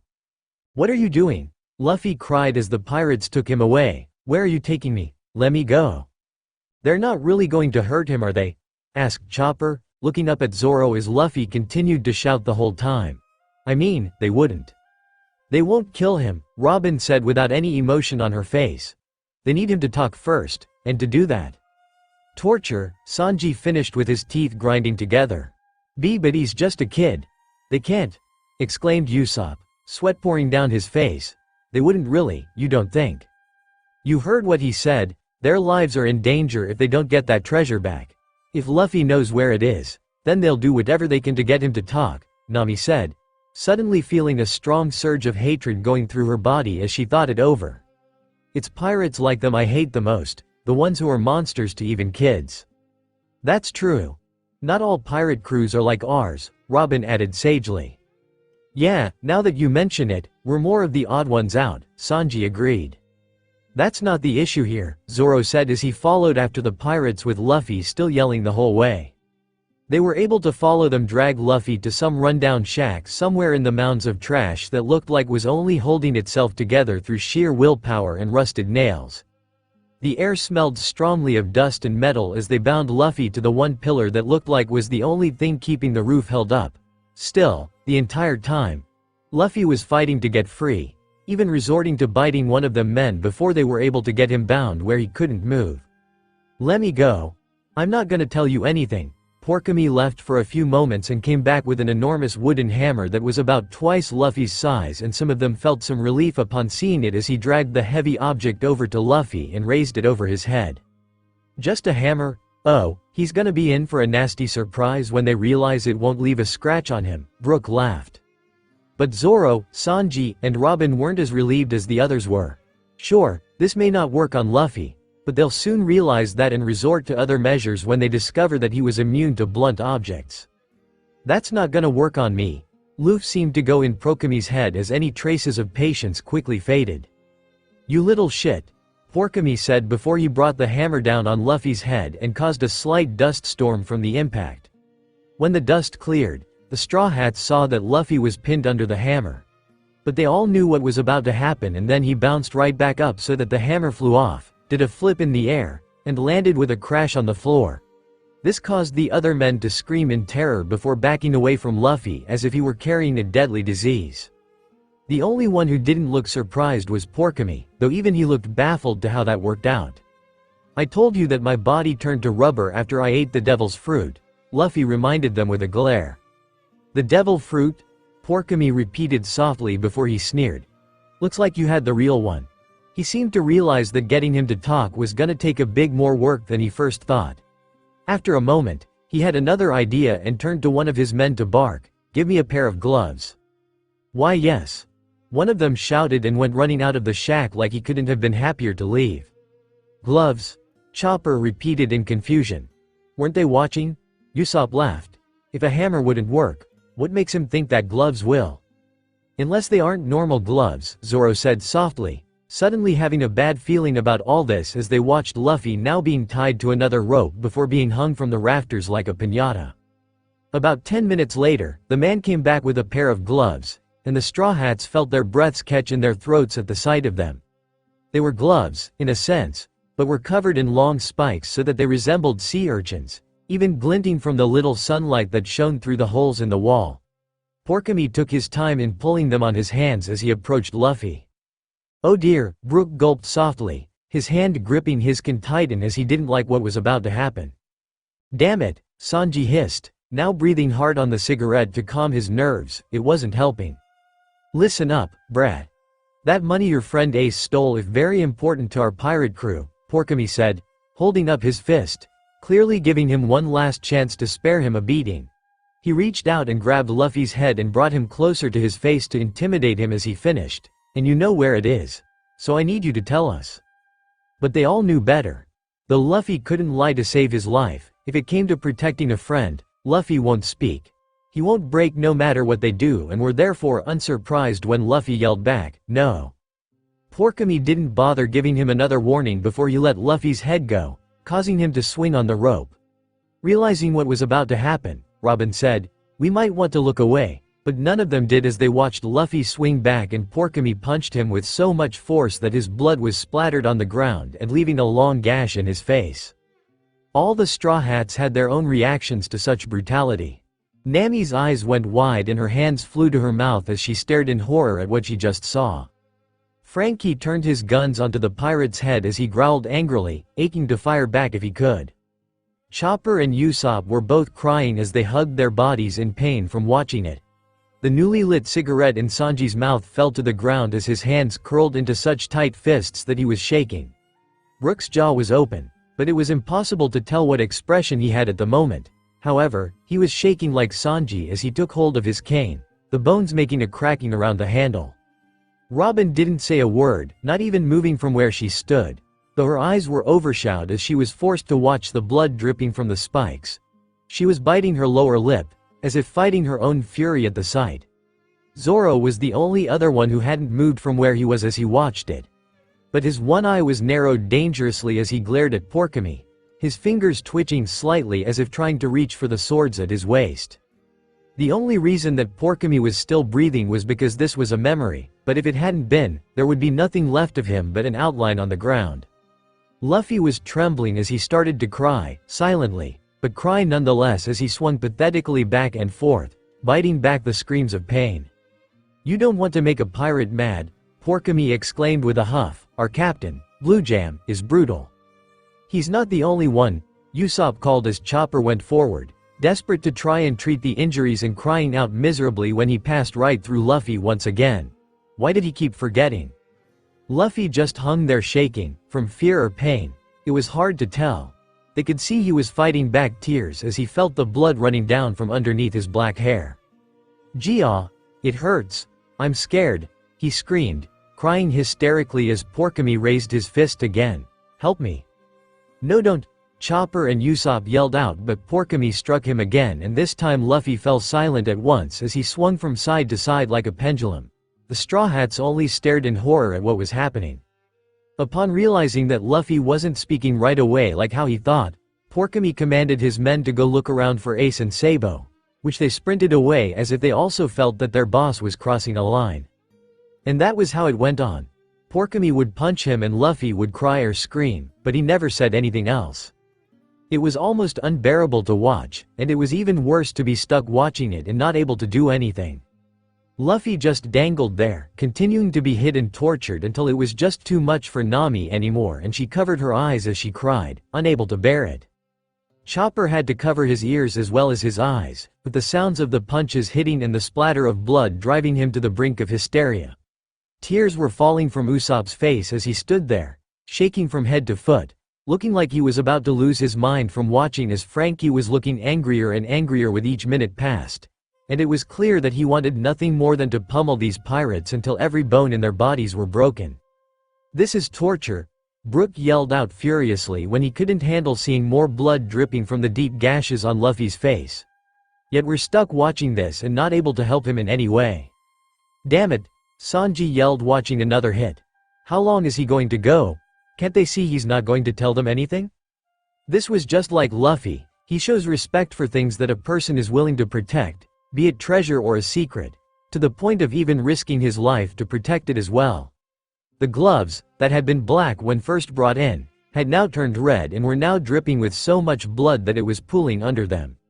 Even so, Luffy refused to break after Porkami's men returned empty-handed, saying they couldn't find a trace of either Ace or Sabo. "What's going on?" Usopp yelled, staring around desperately. "Where are Ace and that Sabo kid? Are they just going to abandon him? It's their fault he's here in the first place." "Spit it out already," Porkami yelled, panting heavily, now having lost any trace of patience. "PP Porkami-san, it's no use doing it anymore," the man with his arm in a sling begged. He doesn't have the energy to even scream now. That was true. Luffy just hung limply from the ceiling, too weak to even yell.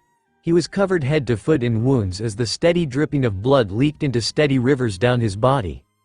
The man then begged, "I bet he won't say anything, and to be honest I can't stand watching it. It's too cruel. Show some mercy." But upon hearing his subordinate say something like that, Porkami kicked him hard in the face, sending him flying. The entire shack shook with the force. He attacked his own crewmates now, Brook yelled out furiously. "This heartless bastard doesn't deserve to live," Sanji snarled. "Look for Ace and Sabo if you have time to speak for the brat," he shouted wildly. He was breathing hard, his eyes darting to the door as if he expected some kind of monster to come in. "Can't you see that we're the ones that are in danger here? We're already too late to give that money to Captain Blue Jam," he demanded before turning back to Luffy and holding up his fist once more. "Answer me," Porkami yelled as he began punching harder than ever before. Over and over he kept hitting him, trying to get him to crack. They all winced as Luffy was beaten and swollen to such a point that it was a wonder if he was still conscious at this point. At last, when Porkami stopped, panting for air from exhaustion, Luffy was breathing hard as he gasped out in a hoarse voice, "I won't say it." "Luffy, just tell him," Nami screamed out, tears in her eyes. "It's just money, it's not worth it." "You little shit," Porkami growled, punching Luffy yet again. "Stop trying to keep a secret like a grown-up." He gasped for breath as he hit him again. "Say it." "I won't," Luffy said stubbornly, shaking his head as the tears fell. "I won't say it, I won't say it." A vein was standing out in Porkami's head as he let his arms fall to the side. "Fine," he said, his voice surprisingly calm with the word, "enough." Their eyes widened as they realized what was going to happen. Porkami was through hitting Luffy. There wasn't any point now. After hours of torture, he was going to put an end to it all. They watched as Porkami seemed to be moving in a daze as he slowly pulled off the blood-soaked gloves and walked over to the wall where his sword was leaning up against. "No!" Chopper yelled out frantically. "They can't do that. Someone, anyone, please come and help our friend." "He better think fast if he wants to get out of there," Frankie cried, racking his brain for something, anything, Luffy could do to get out of this mess. But his mind was blank as Porkami dragged the heavy sword behind him, the tip of the blade creating a ringing noise as it dragged along the ground. Luffy seemed to realize what was coming as well as he forced his swollen, beaten, bloody face up to look at him even as tears continued to fall. He knew that he was about to die and had all but accepted it, still refusing to speak and sell out someone who had treated him so terribly over the last few months. There was no mercy in Porkami's face as he raised the sword high and whispered, "Then you die." He seemed to wait a split second, as if hoping that Luffy would finally break, but instead, Luffy just closed his eyes, ready to accept his fate. The Straw Hats all froze as Porkami swung the sword, watching it all in slow motion as the blade was aimed for Luffy's neck. Without thinking, they all began to move, not caring if this was a memory or not anymore. They just couldn't stand by and watch this happen. Yet at the same time that they moved, the wall behind them exploded apart like someone had shot a cannon, and they spun around to see that through the shards of wood breaking and flying everywhere. Two familiar figures came bursting in with wild looks in their eyes. "Don't you dare!" Ace and Sabo screamed, metal poles raised and ready for fight. "Ace and Sabo!" Chopper screamed in joyful relief as tears of happiness broke out this time. "They came after all!" "Ace and Sabo!" Chopper screamed joyfully. Tears of relief burst from his eyes as he waved his little hooves up. "They came." "Well, it's about time," Zoro snarled out. While he was glad that those two finally decided to show up before it was too late, he couldn't help but feel resentment at how long it took. What's it been? A few hours already since that rubber idiot got himself caught by Porkami? A few seconds longer and it would have been too late. What was the deal anyway? They didn't a damn about Luffy before? Just what happened to cause them to change their minds? Yet as he looked around, he was amused to realize something. His crewmates were all primed and ready for a fight. He first saw Chopper had shifted to his kung fu point. Robin had her arms half raised, while the others each had weapon drawn or, in Sanji's case, had their leg burning softly. Each of them had been ready to take Porkami out and to protect Luffy. Not even thinking about the fact that this was all ancient history. Not that he was one to talk. He quickly put his swords back in their sheaths before turning back to the real action. Ace had jumped forward, knocking out the man closest to him with his pipe staff before landing directly in front of Luffy, holding it out in a threatening way. He glared furiously at them all, just daring for someone to be dumb enough to take a step closer. "That's him, Porkami," one of the men yelled, pointing at him. "That's the brat who stole our money," the man with the sling added. "What?" Porkami demanded, looking down at Ace with a mad glint in his eye. Meanwhile, Luffy was looking at Ace, tears falling hard and fast over his beaten face as he croaked out with relief, as well as an air of disbelief like he hadn't expected him to come to his rescue. "Ace." But Ace didn't waste time answering as he went straight for Porkami, but was unable to land a hit as the bastard's hand shot forward and caught Ace around the throat. Zoro frowned, already seeing that Ace was outmatched, which wasn't too surprising since he was still a child. Though Ace seemed to be a pretty decent fighter, even back then, he clearly didn't think before he attacked. He just charged in like an angry bull. While it may work against some of the wild animals of the forest, Zoro knew it was no way to win a fight against a real opponent. Ace struggled to free himself as Porcini laughed manically, asking with an evil grin, "Showing up on your own makes things much easier. I didn't know what to do. Your pal was so tight-lipped." "Ace!" Luffy cried out, struggling against his bindings so that he could jump in and help. "Let me go," Ace choked out, still fighting to get freed before calling out, "Sabo!" The second boy, Sabo, came charging in behind Porcini and hit him with his own pipe, forcing him to drop Ace. "That's right. Take him out, Sabo!" Nami screamed out, punching the air ecstatically as Porcini fell to the ground, a bloody wound on the side of his face. Sabo stood his ground, but it was clear from the panic look on his face that he was scared out of his mind. "That hurt pretty bad, you know," Porcini whispered as he slowly got back up just as Ace braced himself for another round. "I hope so," Sanji whispered while he folded his arms as he watched Porcini raise his sword. "Yeah, you more than deserved it," Usopp cheered on, still livid that he had hurt Luffy for so long. "Ace, Sabo, beat him up. Your opponent is right here," Ace yelled as he slammed the pipe against the ground before commanding Sabo to help Luffy. Everything that happened next only took a few seconds, but a lot happened in that brief moment. First, Ace charged at Porcini, dodging the sword with impressive acrobatics, while trying to get close enough to do some damage. Meanwhile, Sabo was able to steal a knife that one of the other men pulled out, which he then used to cut Luffy free. The second the ropes were cut, he caught him and immediately bolted for the hole they made in the wall. Upon realizing that Ace wasn't following him though, Sabo turned back with Luffy still under his arm and shouted, "Let's get out of here, Ace." All they had to do was run and they were home free, but... "You go on ahead," Ace called, not turning away from Porcini. "What?" the more anxious members of the crew screamed. "Now is not the time to be playing the hero," Sanji barked angrily. "Ace, you got Luffy and you're keeping the treasure. Just be happy with that and leave while you're ahead. They need to get Luffy treated anyway." Chopper croaked anxiously while looking at how lifeless Luffy was acting. Sabo seemed to be thinking along the same lines as he screamed at Ace, reminding him that this guy was on a different level than the delinquents from town. Yet Ace stubbornly stood his ground, gripping the pipe even tighter before snapping back. "Once I face an enemy, I never run." "That kind of attitude is the kind that gets you killed," Zoro hissed, his hands clenching tightly as he folded his arms as a way to try and keep them busy. Porcini sneered at them before snarling out, "Don't you get it? Playtime is over now. You stole our money? You will obediently return it to us? You insolent brat. I'm sure you realize you've done a bad thing." He pointed his sword at Ace's face and warned one last time, "I won't hurt you if you give the money back."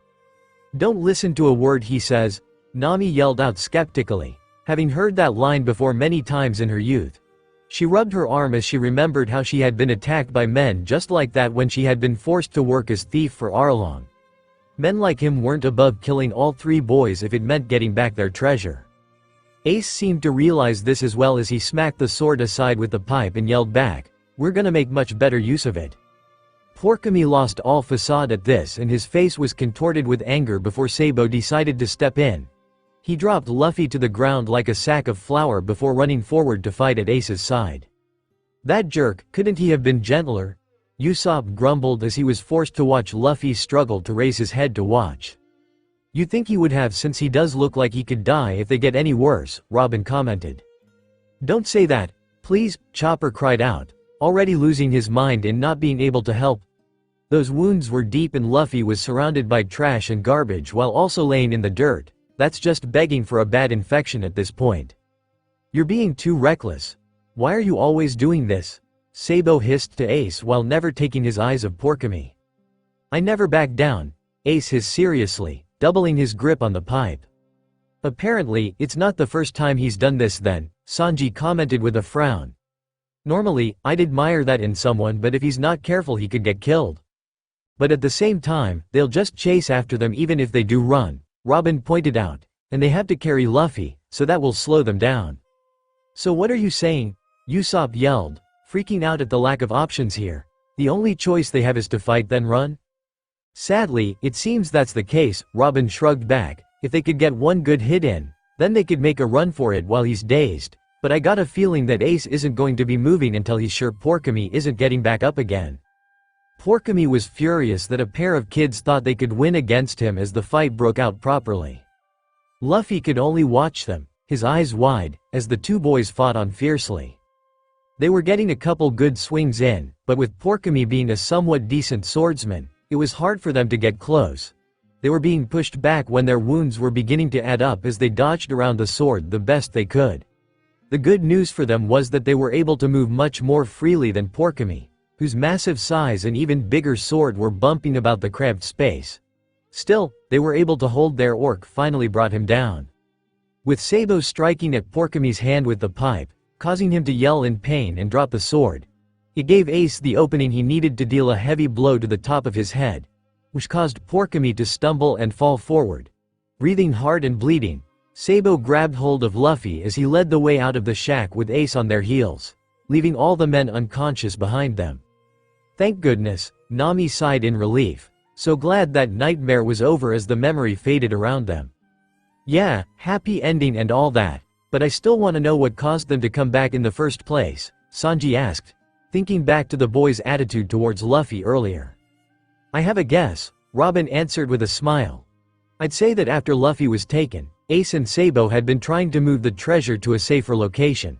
But, when they realized that no one had gone looking in the original hiding place, they guessed that Luffy didn't sell them out.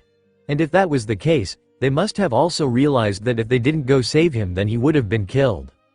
But they didn't seem to mind that idea when they tied him tied to that tree saying that they were going to kill him, Frankie pointed out.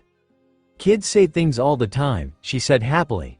Sure, they said they wanted to kill him, but I am also certain that they never would have actually gone through with it. The fact that they showed up at all is proof.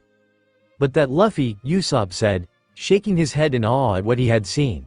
He was willing to die to protect Ace and Sabo, after all they put him through too. All he had to do was tell those thugs where the money was and that would have been the end of it. That's just how Luffy is, Zoro said simply. I see now that's how he's always been. But why? Nami asked in confusion. Why do all this for someone who doesn't even like him? I think we're going to find out, Brook said as the memory returned. It was dark out when the memory popped back up and they found all three boys hiding amongst some trees. They were surrounded by nothing but jungle, with no trace of any of the mountains of trash in sight, showing that they had moved quite a fair distance away from that miserable shack. All three of them were heavily bandaged with Luffy wailing loudly, tears cascading down his face once again while the other two completely ignored him. The Straw Hats couldn't say they were thrilled about this but, at the moment, they were just glad that Luffy's injuries were taken care of if even in a sloppy way. Ace, meanwhile, was sitting up on a large boulder as he was trying to fix the pipe that ended up getting bent from the last hit he dealt to Porkami, with Sabo leaning up against the rocks next to him, giving him a good scolding. That's a real bad habit you've got, Ace, Sabo informed him as Ace weighed the pipe in his hands. Refusing to run even against a stronger enemy? That's gonna get you killed one day, you know? It doesn't feel right, Ace muttered, as if he hadn't heard a word that Sabo was saying. It was better before. Sabo just sighed as he shook his head, as if he didn't know why he even bothered speaking in the first place. I gotta give this kid credit. I mean, dealing with both Ace and Luffy? Sanji asked, shaking his head. I mean, we all have the scars to prove we've sailed with Luffy. My hat goes off to this kid if he dealt with them both as kids.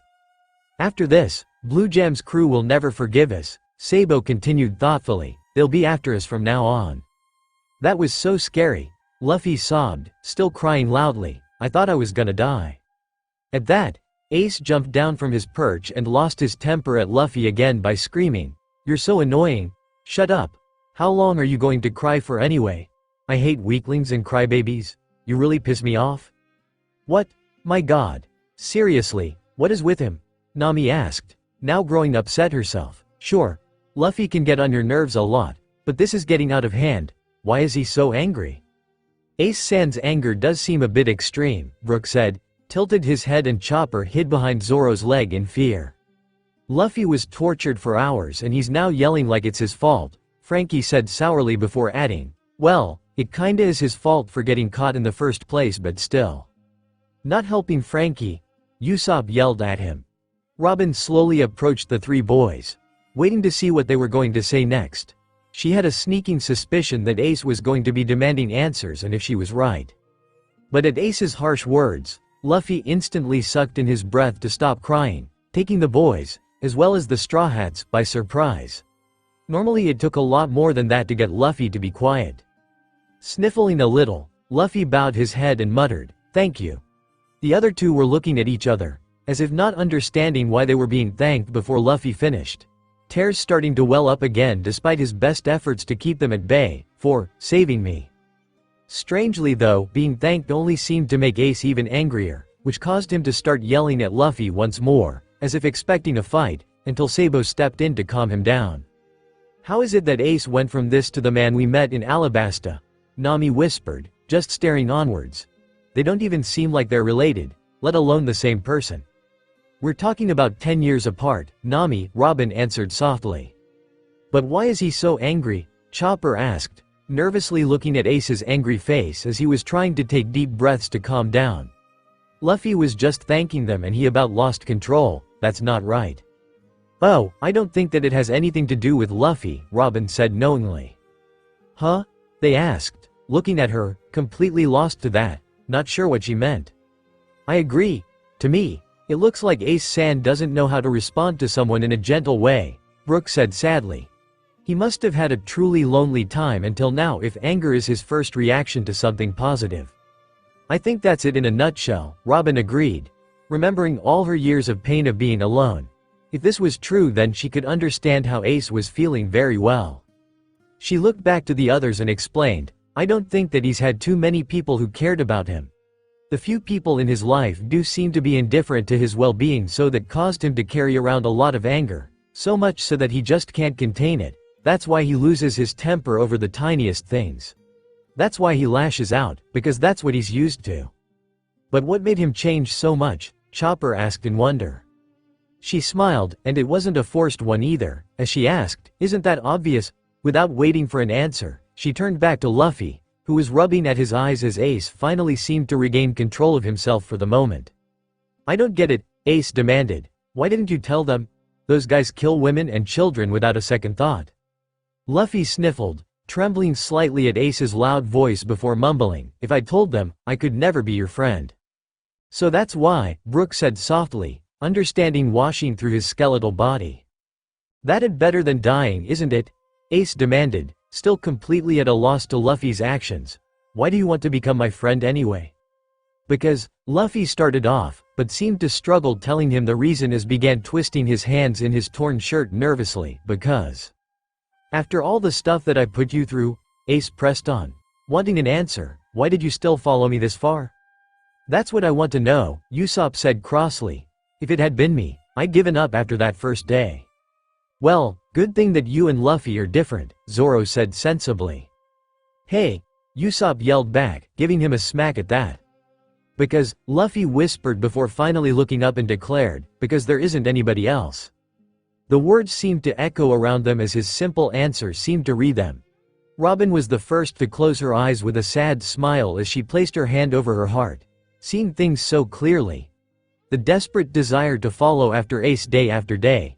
She recognized the pain in Luffy's eyes every single time.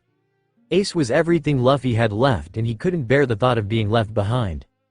Ace blinked, unsure to what to say to that, but Luffy didn't stop as he explained, "I can't go back to Windmill Village, and I hate mountain bandits. If I didn't chase after you, I'd be all alone. And being alone is worse than being hurt." No one said a word to that, but they didn't need to. For all of them understood the pain of loneliness to some degree, and knew just how difficult it was just to be on your own. For most of them, before joining the Straw Hats, and even for those 2 long years of training, they all felt that exact same pain that made those days feel so long. When they first joined the crew, and later on after being reunited at Sabaody, it was like that pain all but disappeared. They traveled around from place to place and the days just seemed to fly by in a happy blur, a life that they wouldn't trade anything for. "That explains it all," Brook croaked out in a solemn voice. "The reason Luffy-san never gave up was because without Ace-san there, he would have been left all alone. Yes, Ace-san treated him badly, but for Luffy-san, that was still better than not having anyone else." "Ah, Luffy," Nami whispered, feeling tears in her eyes at that as Frankie burst out crying. "That's gotta be the sweetest thing I've ever heard, damn it." he yelled to the sky as the tears gushed down his face as Chopper howled next to him. Already, the bonds of brotherhood are taking root.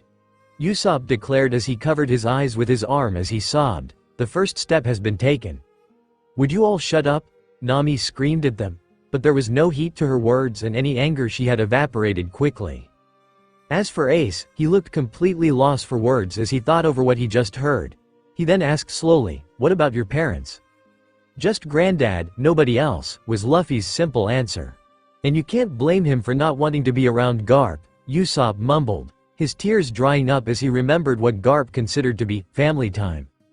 Ace seemed too stunned by all of this as he looked at Luffy's miserable face long and hard before asking, his tone no longer cold or as harsh as it had been until then, "It isn't so bad when I'm here." "Right," Luffy nodded. "And it'd be bad if wasn't here," Ace continued, his voice still surprisingly gentle, as his own anger seemed to fade.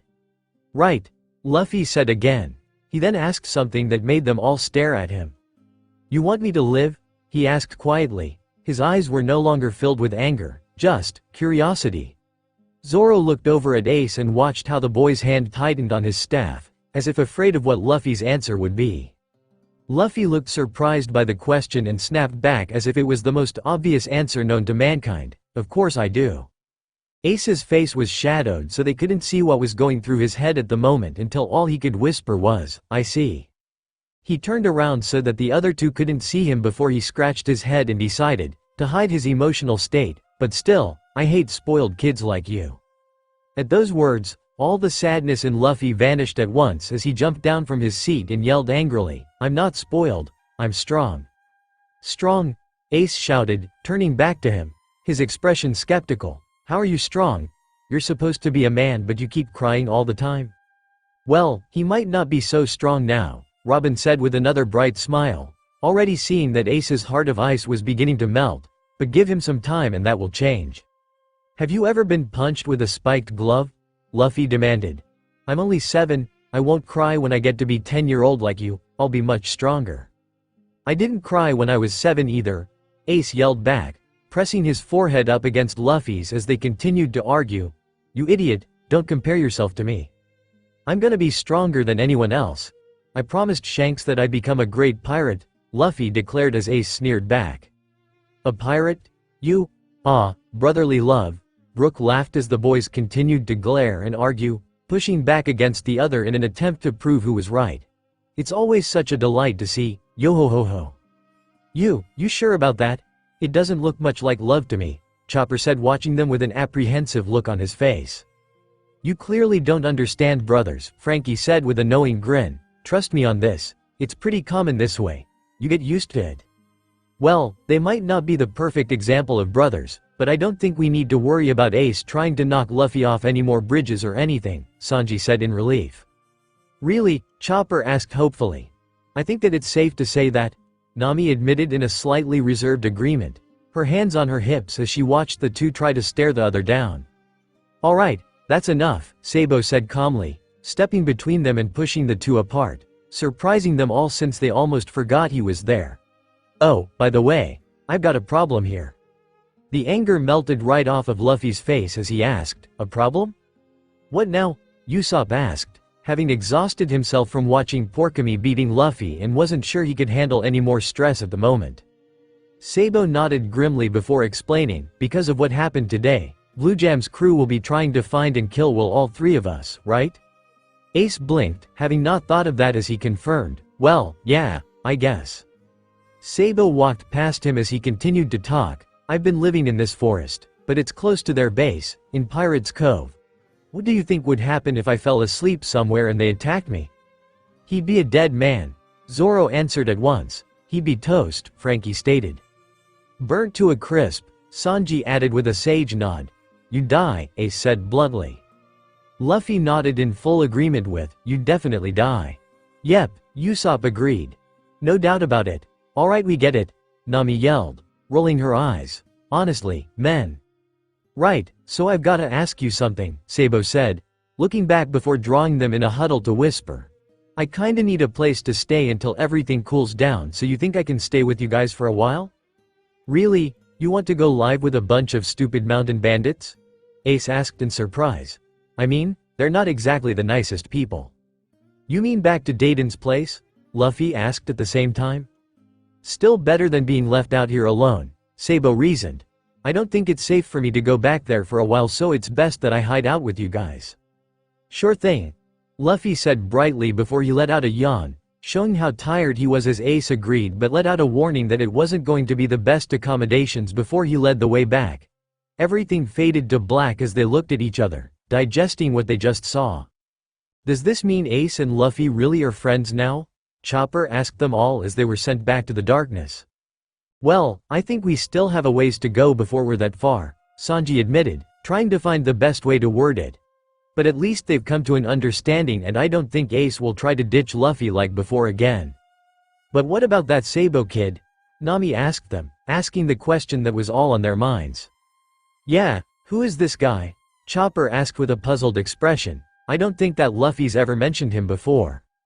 Robin shut her eyes, wondering if she should say anything, as a few memories of her time with the Revolutionary Army came back to her. She bit her lip before deciding against it, knowing that it wasn't her place to speak about such things. Yeah, it's the fur, Usopp agreed before looking to Zoro to question. You've been with Luffy the longest out of all of us. Did he ever mention Sabo to you? I haven't been on his crew that much longer than you have, he reminded him irritably. But no, he didn't. He never even mentioned Ace or anything to do with his family for that matter. What's the big deal?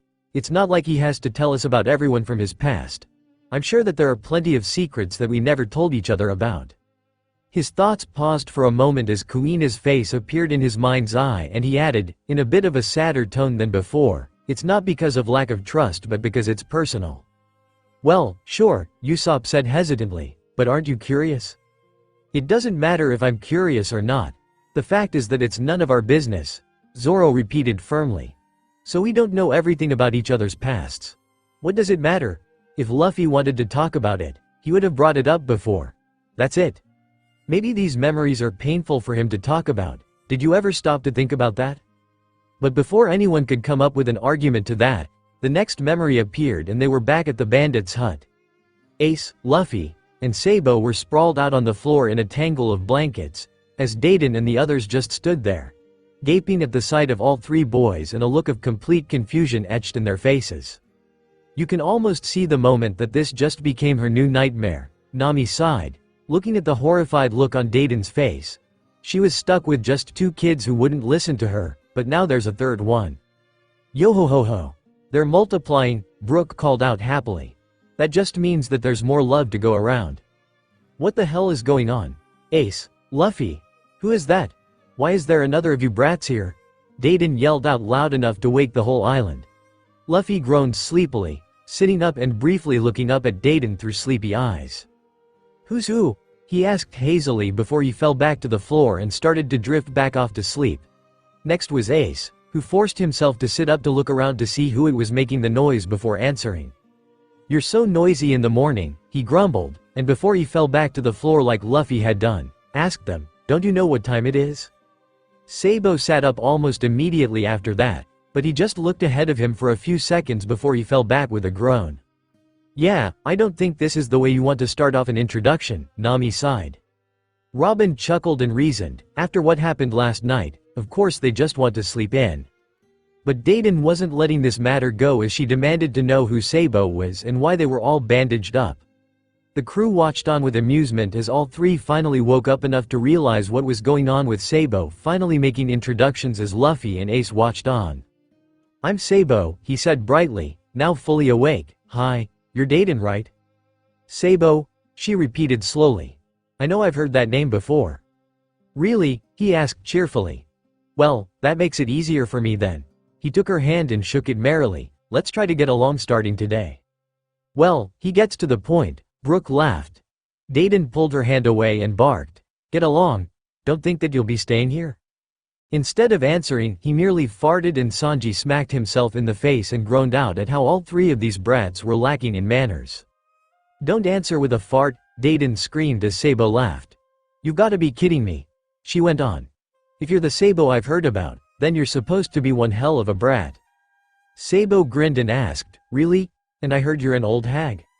Really? Sanji asked deadpanned as Frankie howled with laughter. That's really not how you win someone over. You shouldn't say things like that, Deiden yelled as the other bandits fell over with what Sabo had just said. I don't want to deal with any more unruly kids. Sabo just kept grinning, but you're a nice old hag who can't turn down any requests from other people too, right? I heard that you're an old hag who's like a man among men. Did he really just say that? Nami asked, her head falling forward a little. I can't help but feel sorry for her. Yeah, I kinda feel bad for her because now she's being strong-armed and letting a third kid she doesn't know stay with them, Zoro reasoned. Well, I have a feeling that they aren't going to be staying here for a majority of the time, Brooke reasoned. So long as she gives them a place to stay at night, it shouldn't be that much trouble. He says that while conveniently forgetting that two of those kids are Luffy and Ace. Usopp whispered under his breath as Sabo and Deiden argued back and forth for a time. In the end though, Deiden let out a defeated sigh before calling all three by name and snapping that if they were going to be under her care then they best get to work.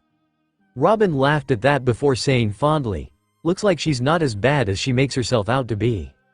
No, it doesn't. Besides, it's not like she could just kick three boys out when they didn't have anywhere else to go. Nami agreed, you'd have to have a heart of stone to do that. Well, they don't know that they went and made this Blue Jam character mad yet, Frankie pointed out. So I wonder just how they'll take the news. The three boys grinned at each other happily before Sabo said gratefully, thanks, Deiden. Right then, we're off. And like Brooke predicted, all three went running out of the house and back to the wilds. Well, that sure didn't take long, Zoro smirked as the rest of the crew laughed. Did you honestly expect anything else? Frankie asked beaming while also feeling a sense of happiness that Luffy was able to follow after Sabo and Ace without anything bad happening to him here. Who wants to stick around cleaning all day when you can go out and explore? Oh, right, I forgot to say, Sabo said, stopping so suddenly that Luffy ran into him and fell back onto the ground. But Sabo didn't pay any attention to that as he called back to the bandits. Hey Deiden, while we're out, Blue Jam's crew might come around, so be careful. Blue Jam might be coming, Dogra repeated in a stunned voice. Why? We got mixed up with one of their crew and beat him up, Sabo yelled as if that explained everything, see y'all later. What a way to tell them. Zoro laughed at the horror-struck looks on the bandits' faces as the three boys went running off. Deiden sure is an understanding old hag, Sabo said to Ace even after hearing the screams of Deiden and her boys fading behind them. But she's still an old hag, Ace spoke up with a sour expression. Nami rolled her eyes as they followed after them. Really, you think that they'd be a bit more grateful that she was letting them stay with them even after knowing that a dangerous crew of pirates was after them. But that was pushed to the back of their minds as Luffy ran up between them, crying out for food, causing Ace to look annoyed but Sabo just laughed in agreement.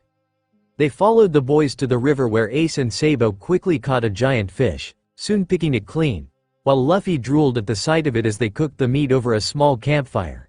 Sabo didn't seem to mind sharing his portion of food with Luffy, which Ace was rather reluctant on doing so since Luffy didn't help them catch the fish at all. Their talk soon turned to Luffy's devil fruit power, which Sabo was deeply interested in as he shared the entire tale of the fish to Luffy, who swallowed it whole. Well, at least he seems to be a nicer than Ace, Chopper said, still looking uneasily at Ace, who had snapped at Sabo. You're just gonna spoil him, Sabo. It's no big deal. Sabo smiled back before he asked Luffy which fruit he ate. I ate the gum-gum fruit, Luffy answered proudly. Gum-gum, Sabo repeated slowly before it clicked in his mind and he gasped. You're made OKNOW about you guys but that was my first reaction too, Usopp said, remembering the shock of finding out that devil fruit users really do exist. No, I think I was about the same with me, Sanji agreed as he thought to the moment he first saw Luffy stretching out his arm and launching himself over to Mihawk on the broken planks of Don Krieg's ship, though I believe there was a bit more swearing inside my head. Meanwhile, Ace was using a bone of the fish as a toothpick as he said, so you became unable to swim in exchange for being a rubber man? That's stupid. It sounds ridiculous when he puts it like that, but good thing Luffy's creative with it, Robin chuckled. Luffy jumped back up and yelled defensively, it's not stupid, I've got a bunch of unbeatable techniques. That's for sure, Chopper whispered in awe as he thought of how powerful some of Luffy's moves were like when he took out the Kraken in one hit. "Oh, is that right? A guy who couldn't even catch a fish shouldn't talk like that," Ace asked, leaning back on the ground patting his full stomach. That caused Luffy to flare up with anger as he marched over, looking ready to start a fight, all the while Sabo pulled on Luffy's cheek. "So you really are made of rubber," he exclaimed in interest as Luffy stretching out over several feet. "That's so cool." "Don't play with me like that," Luffy said before Sabo let go and he fell forward to the ground with a snap.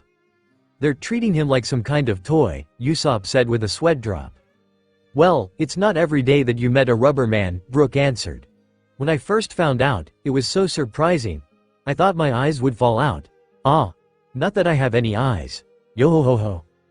Still, rubber can stretch, shrink, and expand," Sabo went on as he thought over the possibilities. "It might be pretty useful in a fight." "Weird as hell, but it has been useful," Zoro agreed, and soon they were watching and laughing loud and hard as Luffy tried to show off his gum-gum balloon, only to end up being used as a beach ball for the boys. As they played around though, Ace and Sabo accidentally ended up kicking Luffy into the water, where Luffy was promptly eaten by a large crocodile. They stared for a few seconds as it sank in what they just saw. "What just happened?" Usopp screamed as Brook and Chopper yelled in shock, having not seen that happening. "I bet that's what those two were wondering," Robin said, smiling as the two boys screamed and watched the crocodile spit out the straw hat and dive into the water. "Wait up you," they yelled. "We won't just let you eat him and run." And then they dove in after him before everything grew dark. "At least they're acting a little concerned for his safety," Brook said brightly, "much better than before." "They sure have their work cut out for them though," Sanji sighed, shaking his head. "After all, it takes all 8 of us to try and keep Luffy out of trouble, and even then, that's no guarantee that nothing's gonna happen. They don't need to make things even harder for themselves." They waited until the next memory reappeared, obviously after having just rescued Luffy, since all 3 were carrying the crocodile, tied with ropes, above their heads. Luffy was behind them, carrying the tail, while glaring at the two in front with an angry expression. "Well, you know," Sabo offered slowly, looking torn between being apologetic and amused, "don't be mad." "How can he not?" Usopp demanded. "They pretty much threw him to that croc." "Of course I'm mad," Luffy yelled, obviously feeling the same way. "I was almost eaten." "Oh, shut up," Ace called from the front before offering. "You can eat as much as you want of this crocodile meat when we have it for dinner." The anger on Luffy's face was immediately replaced with a bright smile as he said, "Okay, I forgive you." Nami sighed tenderly at the sigh before muttering, "Well, that sure didn't last long. The best way to get to Luffy is through his stomach." Sabo looked back at him and asked with surprise on his face, "You're just going to forgive us so easily?" "I want to eat this crocodile already," Luffy whined, his mouth drooling. Sabo could only chuckle before his face took on a more serious expression before he said to Ace, "There's something I want to check on, come with me." "Now what do you all think he's going to do?" Frankie asked as they watched them leave the crocodile near some giant rocks before they headed back out. "Judging from the direction, I'd say they're going back to that junkyard." Nami frowned in concern as they followed after the boys until the very peaks of the mountains of trash could be seen in the distance. That wasn't smart. What were they thinking? They could easily get caught again. But it seemed that the boys weren't interested in going as far as the junkyard this time, as they stayed low to the ground, with Ace threatening Luffy that if he was caught again they weren't going to rescue him a second time, which caused Luffy to realize how important this was, and his face was focused as he stuck close to Ace and Sabo. They soon crept through the bushes until they reached the same tree that they had tied Luffy up to the day before. Though as soon as they realized that, it felt astonishing that it had only been a day ago, since it felt like it had been much longer than that. To try their best to blend in, they stuffed things like leaves and flowers around their heads as they crept behind the bushes to try and see what was happening. They saw a group of men there, searching around the tree, and it even looked like they found the trapdoor but were complaining about it being empty. "I guess they put 2 and 2 together," Frankie said as the men were digging up roots and breaking off smaller branches as they looked for any trace of treasure. "Look like you were right in that they moved the treasure someplace else. If they're this determined to find it though, they must have stolen a lot," Zoro said to Robin, as Nami all but whimpered and longing at the thought. Through the foliage, they heard Sabo whisper, "It's a good thing that we moved our pirate fund to another place." "Yeah," Ace said softly, "you want to go look at the gray terminal?" Gray, terminal, Chopper repeated in confusion. I'm guessing that's what that giant junkyard is called, Sanji suggested as he glanced through the trees and could still see the very peaks of those mountains of trash looking back.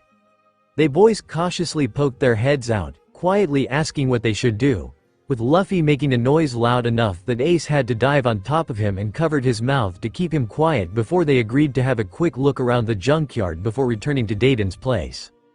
They followed the three of them back to the junkyard and watched as they came closer to the wall, silently keeping their eyes open for anyone who might be part of this Blue Jam's crew.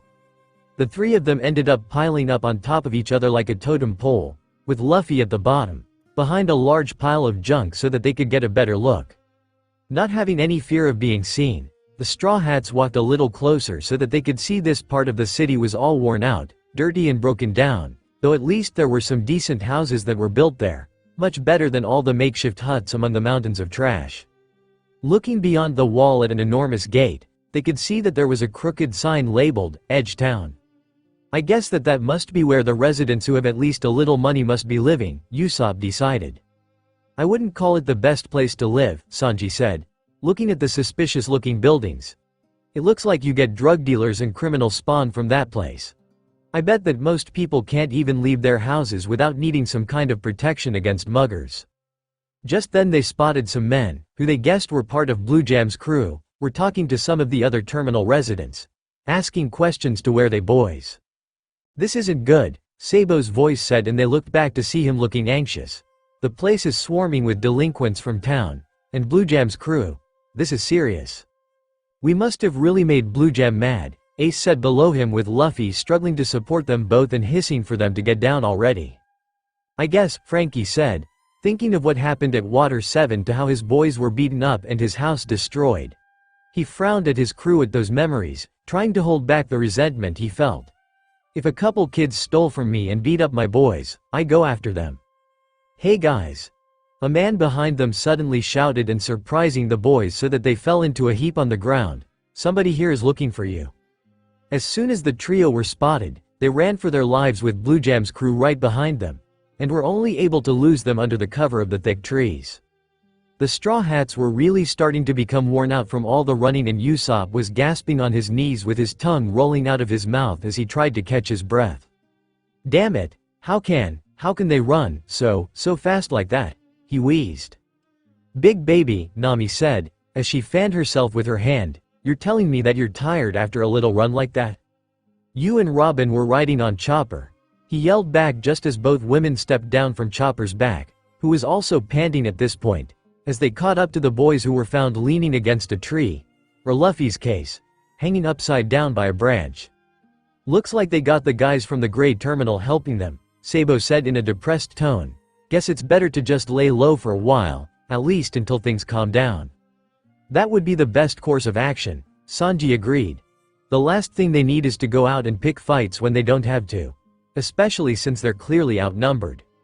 It doesn't matter, Ace said firmly as he picked up his staff. If we run into them, we'll just fight. Nami sighed at that and shook her head as she knew that sounded like something the monster trio would have said. She wondered if Zoro and Sanji were just like this when they were kids, because Ace and Sabo were really starting to remind her a bit of them. Well, sure we could, Sabo said hesitantly, but there's no point in picking a fight if we can avoid it. I agree with Sabo, Luffy added brightly. That's a first, Brook laughed, strumming up his guitar. Luffy-san choosing not to fight. I think he's only agreeing with Sabo because he's nicer to him, Robin giggled. You just shut up, Ace snapped at Luffy, and just like that the memory faded away until they were standing in a large clearing. Set up next to them was a chalkboard on a makeshift stand with Sabo watching Ace and Luffy facing off. What are they doing now? Chopper asked, looking around in puzzlement. Begin, Sabo called, holding up his hand like how a referee would in a wrestling match. At that, Luffy ran ahead, spinning one of his arms in a circle while Ace stood still, his arms crossed over his chest, as if testing him. I'm going. Luffy yelled confidently, gum, pistol. That was when he shot his fist forward, but the aim was so bad that he ended up hitting the ground, which caused his fist to bounce back up and punch him in the face. That was when the Straw Hats all started laughing at how badly the attack failed. Oh, the poor guy, Sanji laughed, holding his ribs as he watched Luffy spinning around like a top before falling to the ground. He's so bad, but that was just too funny. Well, I guess we all have to start somewhere, Frankie pointed out as he roared with laughter. We should just be happy he got better, Zoro added grinning. I told you, Ace sighed before rushing forward and kicking Luffy in the face, causing him to hit the ground hard. What the hell are you trying to do? Sabo grinned at that before declaring it over and wrote a big 0 on the scoreboard behind him. Ah, I get it, Zoro said in understanding as he looked at the numbers there. They're training, fighting each other and improving their skills. Looks like Luffy keeps losing, Usopp said, looking at all the zeros. I do recall that Luffy did mention that he could never win against Ace, Sanji said thoughtfully, thinking back to their meeting in Alabasta. He didn't seem to be upset by it though, Chopper reminded him. Yeah, never being able to win a single fight against someone is rough, Zoro said, thinking of all 2001 straight losses with Kuina. But it only makes you that more determined to try harder. Suddenly it was Sabo and Ace's turn to fight, this time with Luffy watching. The fight was longer this time around, each boy giving as good as he got. Both pretty well matched, but it ended up with Ace winning again. After that, Luffy went against Sabo, only for Luffy to have his ass handed to him over and over again. Ace rolled his eyes before saying to Luffy, I've already told you, your fruit isn't useful for anything. Crap, it won't work. Luffy yelled out in frustration that none of his attacks were going like how he envisioned them, just a little more, again. No, Ace said, crossing his arms stubbornly, we can only fight 100 times per day. Wait until tomorrow. Don't they have anything better to do with their time than pound each other? Nami demanded exasperatedly. You said you had a sister, didn't ya? If that's true, then you should know that brothers and sisters are two different relationships. Fighting every day? That's just instinct at this point, Frankie said wisely. Sabo went back to the scoreboard and counted them all up as Luffy and Ace continued to argue. Final scores, me and Ace were 26-24. His jaw fell open as he realized this before he cursed and snapped. He beat me 2 more times? I've got to get stronger. And of course, Ace is the strongest one. Usopp sighed tiredly at the thought of getting beaten hundreds of times over the years. The guys really were monsters. Luffy-san sure has a long way to go to beat him, Brook laughed, but stopped almost at once at the reminder that he couldn't, not anymore. Thankfully, no one seemed to notice his slip of the tongue, not that he had one, as Luffy was now yelling, when I'm 10, I'll kick your ass. By then, we'll be 13, Ace reminded him before he picked up his pipe staff and called to Sabo, we better go look for some food. They watched in amusement as Luffy's angry mood faded once again at the mention of going hunting, and they watched how he was more than happy to follow them to a nearby river. It didn't take them long to realize that this was the same one filled with crocodiles that almost ended up eating Luffy before. They're going hunting for crocodiles? Brook asked, looking nervously down at the water, after what happened last time. Hey, Zoro said with a grin. In a place like this, you eat it before it eats you. With the boys deciding on crocodile meat for dinner, Ace tried to tell Luffy to sit back and leave it to them. But Luffy, being Luffy, went charging in, having a pipe staff just like the other two now, and was more than excited to try it out. I told you to watch, Ace shouted as he and Sabo jumped after him. Boy, he's a real handful, Frankie laughed. Of course he was, Zoro smirked. Even more back then than he is now, at least we don't have to worry about him getting eaten all the time. Yeah, now it's only half the time, like what happened with that crocodile earlier, Nami sighed. Wasn't it their fault that happened? Chopper asked, thinking about how Sabo and Ace kicked Luffy into the water. It's always easier to just blame Luffy for when things go wrong, Nami offered as the fight quickly ended with Sabo and Ace doing the majority of the work in killing the beast, dragging it ashore. With Ace telling Luffy off for charging in like that, before they set up a campfire to cook it. But it looked like Luffy was able to contribute somewhat as he taught him before about how to cook the meat with some of the plants that were around them. At one point, Sabo looked over the two of them with a strange look on his face as they waited for their dinner to finish cooking. Is it a coincidence? Sabo suddenly asked as Ace picked up one of the slabs of meat to inspect it. Is what a coincidence? Ace asked before getting distracted by Luffy, who was all but singing at the food and took 2 pieces at once. You can't have both, Ace retorted, But I'm hungry, Luffy answered before shoving both into his mouth. Geez, man, Ace sighed before he took a bite before seeming surprised and admitted, hey, you're right, it's pretty good. Again, that's the only thing that he can cook, Sanji sighed, but there was an air of fondness. At least he doesn't have to worry about Luffy dying of starvation. Assuming that he was ever lost in a place filled with a never-ending supply of meat. You were just about to say something, Sabo? Ace asked, getting back to the conversation. Yeah, I was wondering if it's a coincidence you both have that D initial? Sabo asked with his mouth full of food. D? Luffy repeated in confusion as he took a couple more slabs of meat. Monkey D. Luffy and Portgas D. Ace, Sabo pointed out, there's a D in both. Oh yeah, Luffy said when he realized he was right. Right, I never really noticed that, Usopp said as he thought that over, but Robin raised her head curiously, wondering what they would say. I don't give a damn about names, Ace said with a shrug, clearly not interested in this strange connection, and Robin could only smile with a slight shake of her head, not sure what else she was expecting. That was when Ace offered, you want the D initial, Sabo?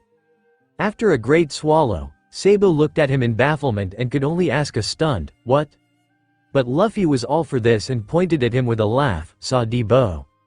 Don't put it there, Sabo grinned as Luffy's cheeks were stuffed to bursting with meat. I can put it wherever I like, Luffy answered back with a grin, saw D-Bo, saw D-Bo. And suddenly all three boys were laughing, though what they were laughing at was a mystery. It's so nice to see them getting along, Brook said happily as the memory faded. They're becoming friends already. And now Luffy-san finally has someone watching out for him. The next memory appeared and they were back near the wall that was called Edge Town. They were surprised to be back here again, but for some reason, couldn't find a trace of Luffy or the boys. What are we doing back here? Usopp asked, shielding his eyes as he looked around for any sign of them.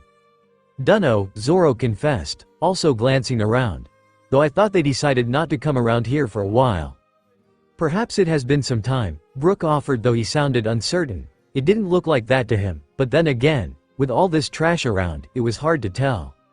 You honestly expect them to actually go through with it? Nami asked them irritably.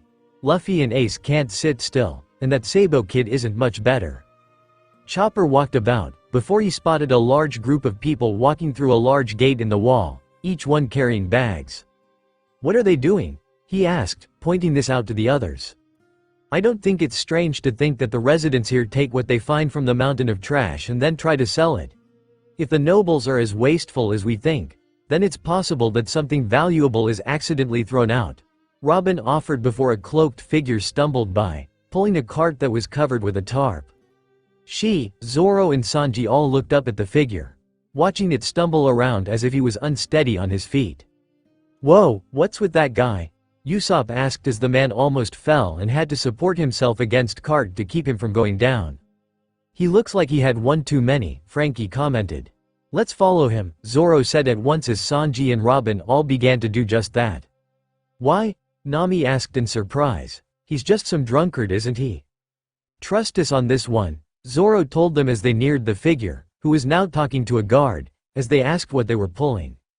Crocodile leather for sale, the figure said, pulling the cover back to show him. Wait, is that? Nami asked softly, suddenly realizing to who that man was when she heard that voice. Looks like it, Robin smiled back. Not bad, they're small enough to pull it off, Usopp said, now grinning.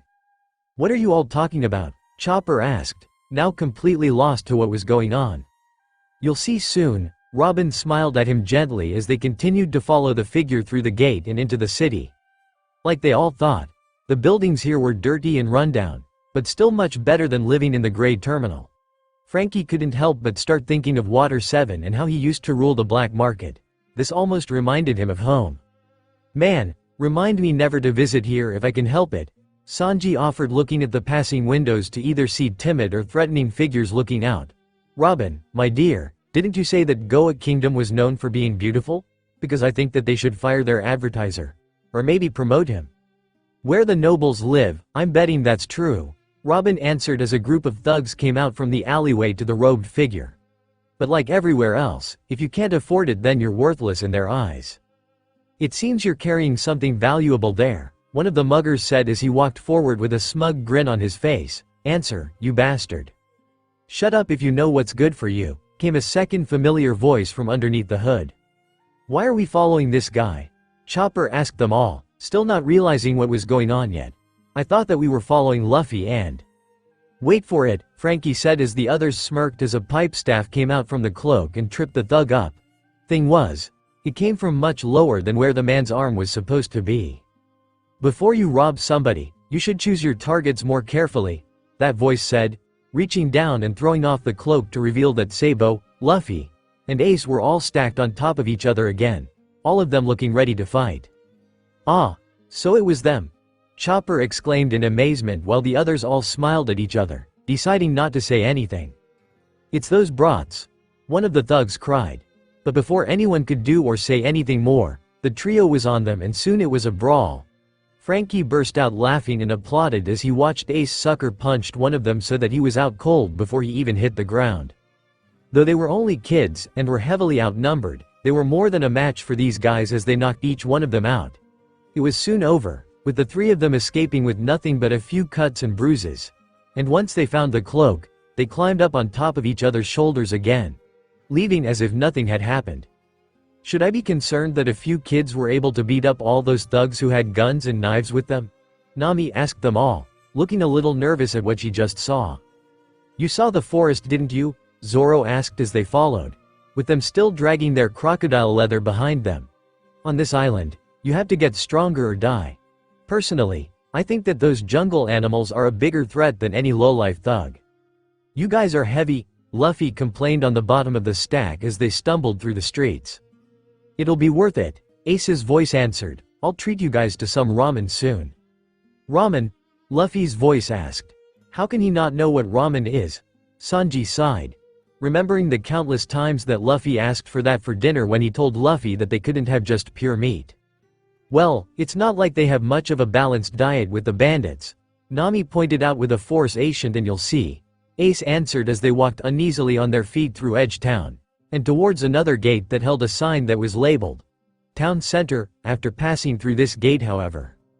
"Gorgeous," Nami gasped, her eyes shining at what she was seeing. This whole town couldn't have looked more different than Edge Town.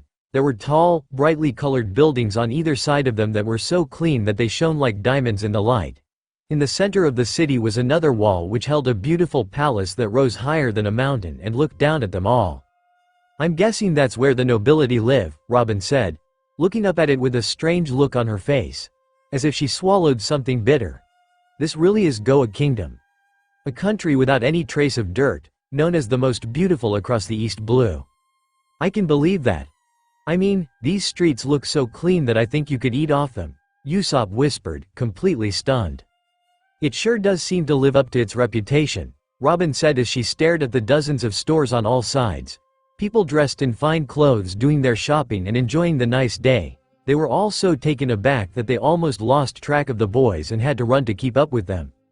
They traveled through town center for a few blocks before they met with some men at the exchange office to trade the crocodile skin. Nami pouted a little as Ace was left to do the bargaining with the teller before they decided on a price.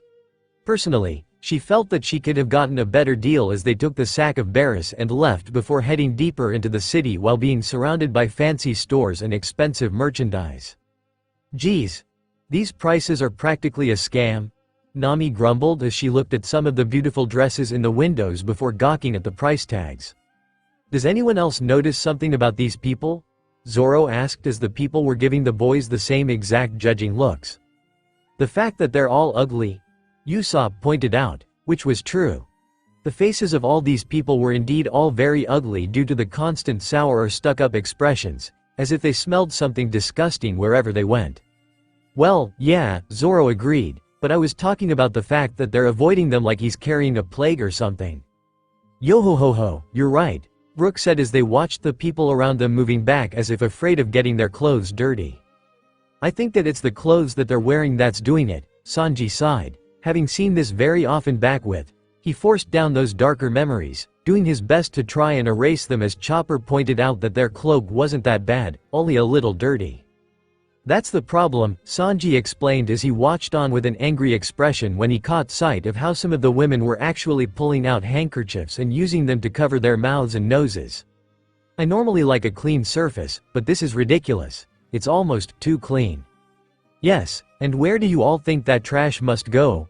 Robin asked them, her head turning back to the wall that they originally came from. They all looked at each other when they understood what she meant, and Robin nodded at their expressions. Yes, she said. I think it's pretty clear what's going on here. They throw out what they don't need or want, and it all piles up in the gray terminal. That leaves their city looking as pristine as it is. I don't know if I like this place, Chopper said, not liking the snotty looks the nobles were given the cloaked figure. These people, they're not. I mean they're, but he trailed off, not sure what he was trying to say. But they all nodded, reassuring him that it was alright how he felt, since they all felt the same way. Luffy, Ace, and Sabo were talking about under to cloak again as Luffy kept whining how hungry he was before Ace reassured him that they had ramen waiting for them. They walked a little longer until they seemed to find the fanciest looking restaurant that any of them had ever seen. It was huge, a good 5 stories at least, and they could tell Ace was smiling when he said, "This is the restaurant." The host inside bowed and welcomed them in, at least until he got a good look at them and grew pale. He was frantically trying to get them to leave, not even allowing them to finish stepping over the threshold. Why can't they go in? Chopper asked in surprise. They didn't do anything. Not yet, anyway. Does it look like they have money? Frankie asked him with a roll of his eyes. I thought that it would have been obvious from the looks they got outside, Robin observed. But this city values rank and status above anything else. Unless they have money, they aren't welcome just anywhere. And in a place like this, then anyone who looks like they're broke, even if they're starving, isn't welcomed. Sanji's eyes narrowed dangerously at that explanation, inwardly seething at how someone could be denied food just because of something as stupid as their state of clothes. He shut his eyes as the image of his father and brothers came to his mind's eye, and he gritted his teeth. It were people like them that he hated more than anyone else, and he knew these cooks were a disgrace to the profession. As far as he was concerned, anyone who was hungry was a customer. Any chief worth his salt would feel the same way. But before he could begin to rant and rave about this, there was some shifting around under the cloak, and Sabo's hand pulled out a round, golden pendant that bore the crest of a daisy. I'd like a private room, Sabo said, trying to make his voice sound deeper than normal. The host gasped for a moment, eyes wide as he stared at the medallion, and stuttered, that's. He seemed too stunned for words before he began to bow so low that his head almost touched the floor and spoke in an oily voice. It is an honor that a noble would visit my restaurant. We'll serve you right away. He thought that they were a noble because of that pendant? Zoro asked suspiciously. I'm guessing that emblem is something that only a high-ranking noble would wear, Nami said, leaning down closer to the crest so that she could get a better look at it before Sabo put it away. Hey, that was great, they heard Ace whisper as they followed the man. Where'd you get it? It was something I found in the city, Sabo answered, unusually apprehensive. In other words, he stole it, Usopp answered with a shrug. Robin didn't say anything to that, but she knew the truth as she felt her heart going out to Sabo. Once more, she wanted to come out and tell them the truth, to tell them what she knew about him, but... Please, don't tell Luffy anything, I don't know if it's... A voice echoed in the back of her mind as she became sad as she shoved the memory aside for now before she followed the boys to the private room on one of the upper levels. The room alone was big enough to hold at least 24 people and was beautiful, carpeted with statues and crystal decoration on the walls, with a sparkling chandelier over their heads as the boys awkwardly sat down at the table. Wow! Chopper called, looking at everything with wide eyes as Ace ordered them 3 bowls of their best ramen. I'll say this much, Sanji said, breathing out some smoke as the waitress nodded and left the room. They may seem like stuck-up people, but these guys don't spare any expense on decor. As soon as the host left them, Luffy whined about wanting to come out, but Ace told them both to stay put for a little longer until after they brought the food. A few minutes later, a waitress came in with the 3 bowls, and Ace told her they would call if he wanted more. Once they were sure she was gone, the other 2 poked their heads out from the cloak and stared hungrily at their meal. So, this is ramen? Sabo exclaimed hungrily. It looks delicious, Luffy cried, drooling. Off the hood and told them to just enjoy it. They had no problems following that order as they dug in, slurping up the noodles and broth with stars in their eyes as though they hadn't eaten in days. Sanji could only shake his head once again as Brook laughed.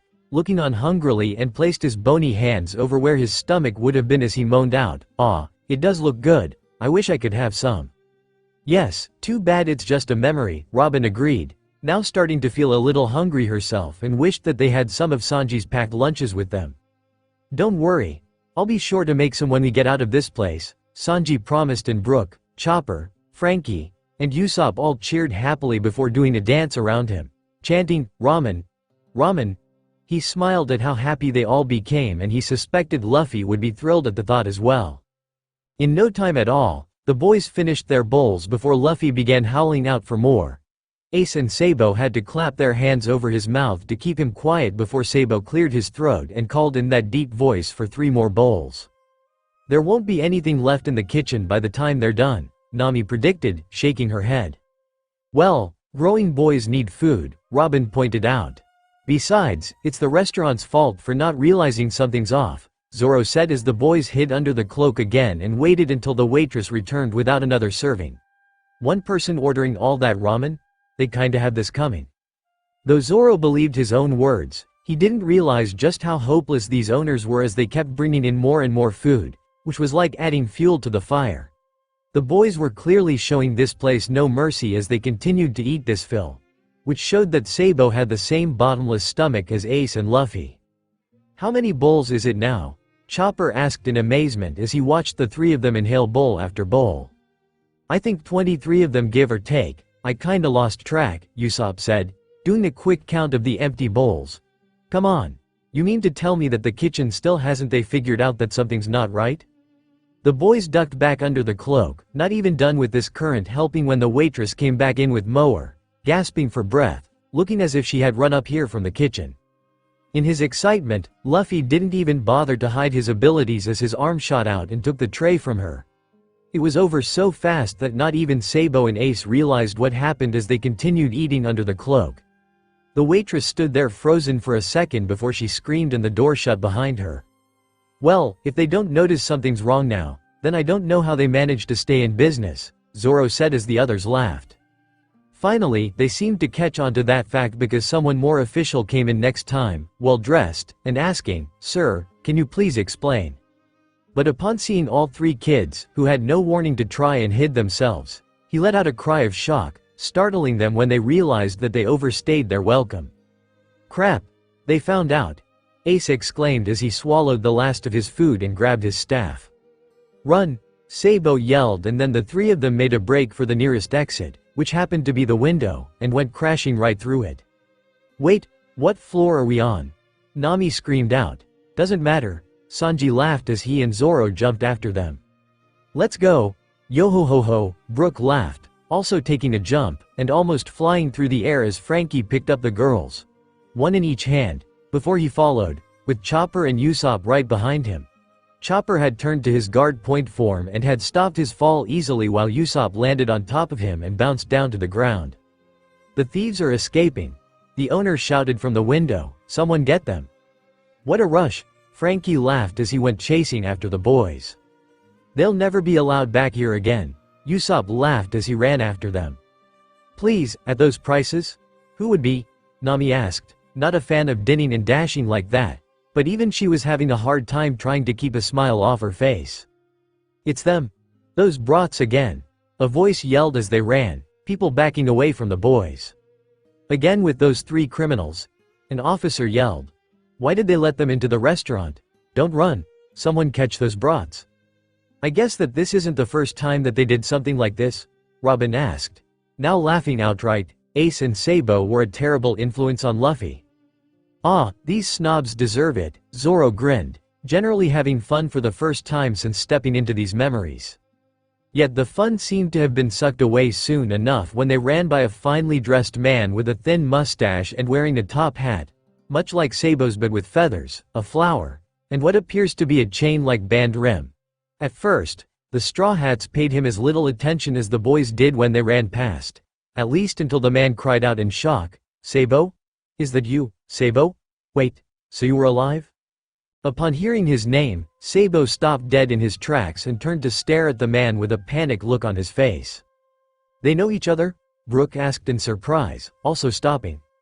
"Probably some guy he ripped off in the past," Usopp came up with. "Come back home," the man yelled. "Come home?" Nami asked, her eyes widening a little. What's he talking about? Doesn't Sabo live in the Grey Terminal? Why would he have any connections here?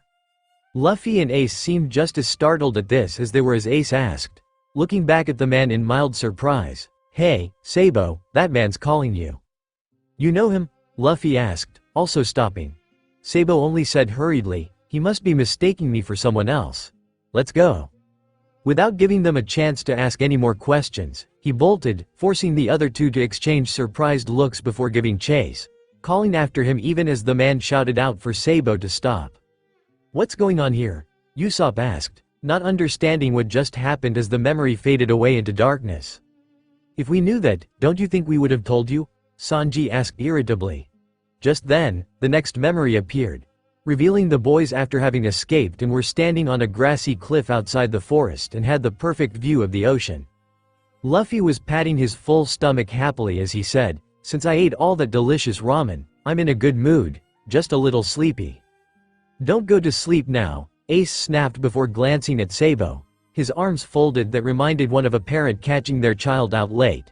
"Before we do anything else, I think that you need to tell us just what it is you're hiding from us." Luffy, who was starting to drift off to sleep, was suddenly wide awake as he asked with an air of surprise, "Eh? Sabo's hiding something?" "What? No, I'm not. I don't see what the problem is. I'm not hiding anything," Sabo exclaimed even as he shifted nervously and couldn't seem to bring himself to look at either of them in the eyes.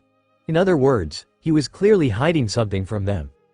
Not that Luffy noticed though, for he blinked innocently as he asked, "Really? Luffy, you really need to learn how to tell if someone's lying to you." Nami sighed as she pinched the bridge of her nose. "He trusts people too easily. That's why he has the rest of us here," Usopp said, punching his own chest proudly. "And you know more about lying than any of us," Zoro commented. "Hey," Usopp yelled, smacking his shoulder again. "It's obvious that you're hiding something," Ace yelled out, already angry as he demanded, "Spit it out, Sabo. Do you think it's okay to keep secrets between us?" At that, both of them were up in his face as they said together, "Spit it out, Sabo." Sabo's blinked and stepped back, still refusing to look at either of them as he mumbled, "I already told you, I'm not hiding anything." Rather than Tay, both Luffy and Ace both grabbed Sabo by his collar and shook him as they tried to get the truth. "Talk, damn it, or I'll make you talk," Ace warned as Sabo pulled his head back as he gasped for air. Let me go," Sabo choked out as he shoved their hands away until he finally cried out, all right, I'll tell you." Ace and Luffy backed off and Sabo leaned back against the tree behind him. He looked between his friends for a moment before turning his gaze to the ground and told them the truth. "Eh?" Luffy exclaimed in surprise, "A noble's son?" "You took the words out of my mouth, Luffy," Nami said, her jaw wide open in shock.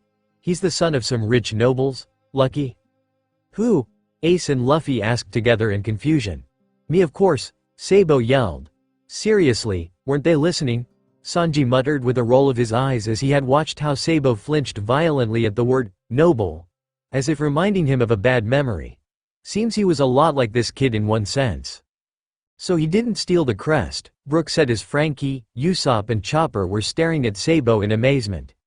"It must really belong to him, and if the reaction from that restaurant owner was anything to go by, I'm guessing that it must be a symbol of an extremely high-ranking noble family." "But why would he be living in the Grey Terminal?" Nami asked as she looked him over, observing how he must have been living in that garbage for a few years at least. Why would he do that if he still had family?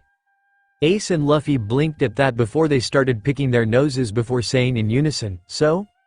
You're the ones who were asking," Sabo yelled back in annoyance. "They may not be related, but they sure act like it," Chopper whispered under his breath. Could anyone blame them for thinking that these two were really blood brothers? Sabo sighed, sliding down the tree until he was sitting on the ground. "The truth is," he said softly, "my parents are still alive. I'm not an orphan of the Grey Terminal, and the man we saw today, he's my father."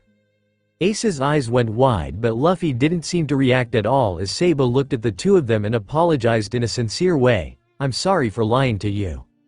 Luffy crossed his arms and smiled a little as he reassured him, "Well, you apologized, so I forgive you."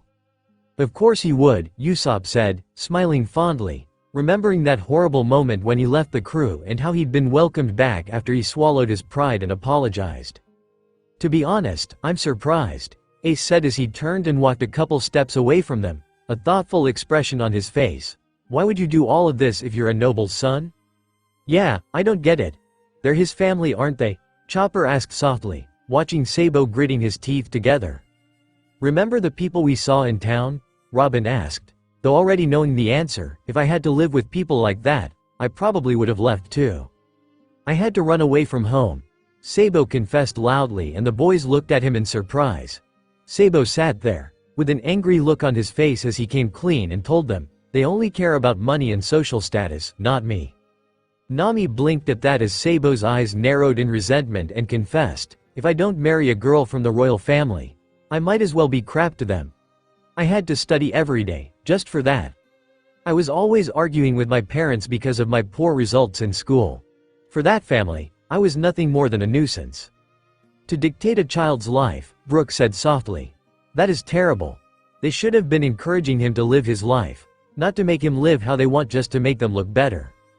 "Good for him for leaving then," Sanji said, folding his arms. "But would his own parents really treat him that badly?" Nami whispered as she struggled to grasp that as she remembered her mother and how she had always supported her and been on her side even when she got in trouble. "Nami Swan, sad as it may be, some parents," Sanji said with a frown as Judge's face appeared in his mind's eye, "don't deserve that title. When kids and their parents don't see eye to eye, anywhere can seem better than at home." Sabo sighed as he stopped shaking from anger and went on, "Sorry if I offend you, but even though I had parents, I felt alone. The people of Grey Terminal aren't like the nobles, but for me, it was better than to live for decades in that place, with the nobles." It was that last sentence that caused it to be too much for the more sensitive members of the crew, and they all started crying again. "The poor guy." Frankie cried a river of tears as the others had tears in their eyes. "It's strange how that is," Robin said frowning. "How it's those with money and power who care more about keeping it all." "Well, you can't miss something you don't have," Sanji commented with a shrug. Robin gave Nami a sideways glance before finishing. Even with all that money, he wasn't happy. He chose his freedom instead. He could go back at any time, but he'd rather remain where people truly care about him as a person, not as a tool. "They must have been bad if Sabo rather live in the junkyard than with his parents," Nami said sadly, her mind still thinking of Belmere. They may not have had a lot of money, but she knew without the shadow of a doubt that her mother loved both her and Najiko. She blinked for a moment before holding her hands folded over her chest, her heart aching as she thought of her mother and sister, suddenly missing them more than ever. If she had to choose, she would rather have grown up poor again if she could be with them. Suddenly, she was starting to see why Sabo must have left. Ace looked at Sabo with new sympathy as he muttered, "Now, I understand." But just like magic, the gloomy look on Sabo's face disappeared and he jumped up to his feet with an excited grin on his face. "Ace! Luffy!" he proclaimed with a big smile, taking them all by surprise. "We definitely have to set sail and leave this place someday. I want to leave and see the world, everything that it has to offer, and then write a book about my adventures. I don't mind having to study navigation. I'll get stronger and I'll become a pirate." "What a nice dream," Robin said fondly as the others laughed good-naturedly. "I think I like this kid," Zoro said as Ace and Luffy grinned along with Sabo. Seeing the three of them here suddenly caused him to remember his own vow after he first lost to Kuina, and after he lost to her for the final time. He decided that if he wanted to become strong, he would dedicate his life to swordsmanship, and work until the day came that he would become the greatest. Ace laughed out loud at that declaration as he walked to the edge of the cliff and gazed up at the bright, blue sky and said determinedly, "You don't need to tell me. I'll be a pirate and I'll fight and fight and fight until I become famous. That will be proof that I lived." He held the staff up and declared, as if for the whole world to hear, "I don't care if the world doesn't accept me. I don't care if they think I never should have been born. I'll become a great pirate and stand above everyone else. I won't run from anyone, or lose to anyone. I'll make sure the world knows my name." "Well, his name certainly went down in history," Robin stated softly, and they all glanced at each other nervously, knowing full well that Ace's name will always be remembered, though not necessarily in the way that Ace had planned here. "But what did he mean by, if the world doesn't accept him?" Chopper asked slowly. It's hard to explain, Robin said, her eyes overshadowed by her bangs, and suddenly very tense. Robin-chan? Sanji asked her, noticing her on-edge frame, what are you? It's nothing, Robin said firmly, forcing another smile on her face. Thankfully, Luffy giggling was enough to distract them as he ran to the edge of the cliff to stand by Ace and raised his fists in the air before taking a deep breath and shouted out confidently. But vase came rising up and crashed upon the rocks below them, having made such a loud noise that it ended up distracting them from what Luffy said. As the noise faded, Luffy was laughing his head off as if he heard the funniest thing in the world, and the boys just stared at him as if in shock. What did he say? Nami asked, having missed it. No idea, but I think it's pretty obvious, right? I don't know if you heard, but Luffy is gonna be king of the pirates someday. Usopp grinned in a teasing way. Really? I had no idea, Frankie laughed, already writing off what it was that Luffy said, not realizing the stunned looks on Sabo and Ace's faces for a moment. You're talking nonsense again, Ace finally sighed, scratching his head in annoyance as Sabo burst out laughing along with Luffy. You're so funny, Luffy, he cried out. I can't wait to see what happens in the future with you. He laughed for another minute before suddenly stopping, as if he just realized something important. He looked to them and asked, wait, it's okay that we all want to be pirates, but is it okay that we all want to be captain? That would be a problem, Usopp said as he thought it over. Usually they have a captain and a vice captain, but three of them? That's bound to cause confusion and trouble. Ace blinked in surprise as if he never thought of that before and slowly stated that he had planned on Sabo being his navigator. Luffy just grinned and cried out predictably, you'll all be on my ship. Naturally, the two both shouted out, I refuse, Luffy exclaimed, looking disappointed, come on, do it, join my crew, I'll be fun. Now that brings me back, all the Straw Hats spoke up at the same time, thinking when Luffy asked, demanded, that he join them. They all refused at one point or another, but Luffy, being Luffy, refused to give up on them. They all learned the hard way that Luffy has a bad habit of getting to you in the end.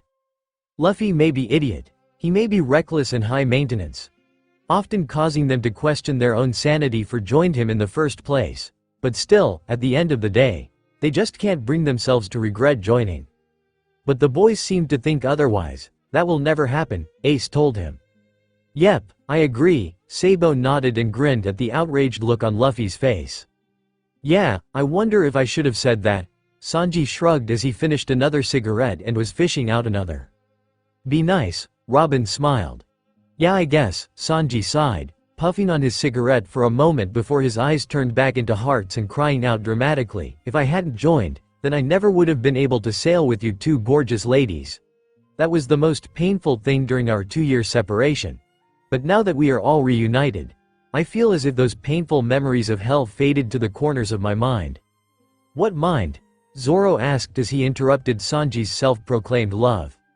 At his voice, Sanji's eyes glowed with anger as he growled softly, what was that, Mosshead? I asked, what mind? Zoro repeated slowly and carefully. I'm gonna roast you, Sanji yelled, kicking out, which Zoro dodged, going for his swords, before Nami hit them both on the head. Would you two knock it off for once? She yelled at them. Sanji-san, just what do you mean by hell? Brook asked interestedly. At the question, Sanji fell to his knees as the voices of those horrible creatures began to chant his name in his head and he felt as if he was about to be sick. So, as Zoro gave Nami a death glare, Sanji was shaking as he growled, I don't even want to think about it, it's the thing of nightmares. Upon seeing the dark shadow over his head, Brook gasped out in horror, wondering what kind of nightmare could reduce Sanji to this as he whispered, my goodness, this is a bad topic for you. Luffy ended up interrupting their conversation by sounding put out with the boys for their firm refusal and grumbled with a pout. Ace demanded to know what the problem was before Luffy stuck his tongue out at him, surprisingly letting the matter go for now even as the memory began to fade out as Sabo laughed at their antics. The last thing they saw before the memory faded was all three boys laughing their heads off as they gazed longingly out at the sea, talking excitedly about the adventures they would have out there one day. When the next memory appeared though, they were back in the forest, though it seemed that they weren't far off from the cliff since they could still just hear the ocean waves even from here. Luffy and Sabo were waiting around a tree stump, with Sabo putting down 3 red sake cups, using the stump as a table. What are they doing now? Usopp wondered. Ace reappeared, carrying what looked like a bottle of sake with him. Looks like they're gonna have a drink, Zoro sighed, suddenly wishing he could have some of what was in that bottle. What? They're just kids, Nami barked, glaring at Zoro like it was his fault. Don't yell at me, Zoro snapped back. So what's going on? Luffy asked as Ace set the bottle next to the cups with an excited grin. You'll see, he said as he began working on getting the cork out. The point is, it's hard to say what's gonna happen later on.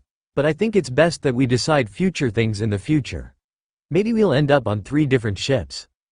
I'm guessing that's what happened, Usopp said, remembering how Luffy once said that Ace had set sail to become a pirate a few years before he did. Did you steal Dayton's liquor? Luffy asked him as Ace grinned a little wider and opened it with a popping sound. That was when they realized that this was one of the first times they had seen such a light-hearted grin on Ace's face, making him look completely different than the hardened kid they were now used to seeing. Did you know, when men drink together, they become brothers, Ace explained. Huh? Is that really true? Chopper asked in amazement as he watched pouring a generous amount of the drink into each cup.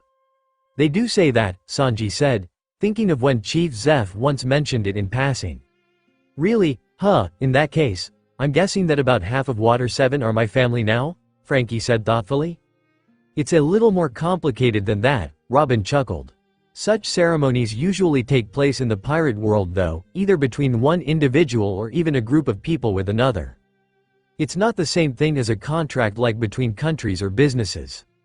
Usually in such ceremonies, sake is poured in respective cups and they make an oath or perform a toast before drinking, swearing themselves to each other. In most cases, the individuals get to keep their cups as a symbol of their oath, and when they return it, it's the same as cutting ties with that person. There are 3 types of ceremonies like that.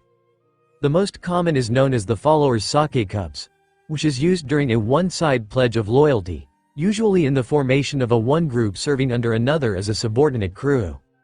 And the other 2? Chopper asked curiously as Ace finished pouring. The second is a parent-child sake cups, which is used for a formation of a parent-child relationship, she explained, which is less common but similar to the first. Whitebeard was once known for thinking of all those under his flag as his sons, for example. And the final one? Usopp asked, though having a good idea. The brothers' sake cups, she smiled as all 3 boys gathered around the stump, where individuals pledged to each other while exchanging cups and tightening their brotherhood by becoming sworn brothers. They are seen as equals in each other's eyes, as good as blood family. Ace set the bottle down at that, still grinning as Luffy stared on with a wide, beaming grin on his face as he repeated, brothers? Really? Sabo was also grinning widely next to him as Ace nodded to confirm that. We might not be pirates on the same ship, but we'll be united by our bond of brotherhood, Ace declared, looking a little more like Tabasta as he picked up one of the cups, so this way, no matter what we do or where we are, no one will ever break that bond. The other 2 copied him, each taking their own cups. From now on, Ace proclaimed firmly, holding his glass up, we're brothers. The trio clinked their glasses together with a cheer, Luffy and Sabo affirming Ace's words. And as the sun shone down on the cups, the liquid in them seemed to sparkle as they tilted their heads back and drank. Once again, it was too much for Frankie, Brook, Usopp and Chopper as they all broke down crying, truly touched by that, with Frankie sobbing the loudest as tears fell as if he sprouted a leak. Frankie, Sanji barked, covering his ears from the noise. I can't help it, I love these little guys. Frankie bawled, twisting a tissue in his giant hands. You don't see that kind of bond just anywhere, Usopp cried out dramatically. I can't believe we were able to witness such a thing. I wish I had brothers like that, Chopper bawled out with Frankie, hugging the cyborg tightly as Frankie hugged him back so tightly that Chopper was turning blue. So touching, Brook also sobbed, tears falling from his empty sockets. I feel as if my heart is being torn in 2, though I have no heart, of course. We get it, Nami yelled, her hands over her ears, as Robin worked to get Chopper free from Frankie's bear hug before he accidentally suffocated. I think we all agree that it was special, but you don't need to carry on like this. So Luffy had 2 brothers, not just one, Sanji said softly watching the 3 boys all laughing together again. They were sworn brothers, Ace and Sabo. You think that Sabo's out there on the seas somewhere and we might meet him like we did with Ace? Chopper asked happily. I'd love to meet him. Complete approval. Frankie cried out as he blew his nose loudly, and the darkness came back so that the memory faded away. That seems like a pretty good guess if you ask me, Usopp said, drying his eyes and beaming at Chopper.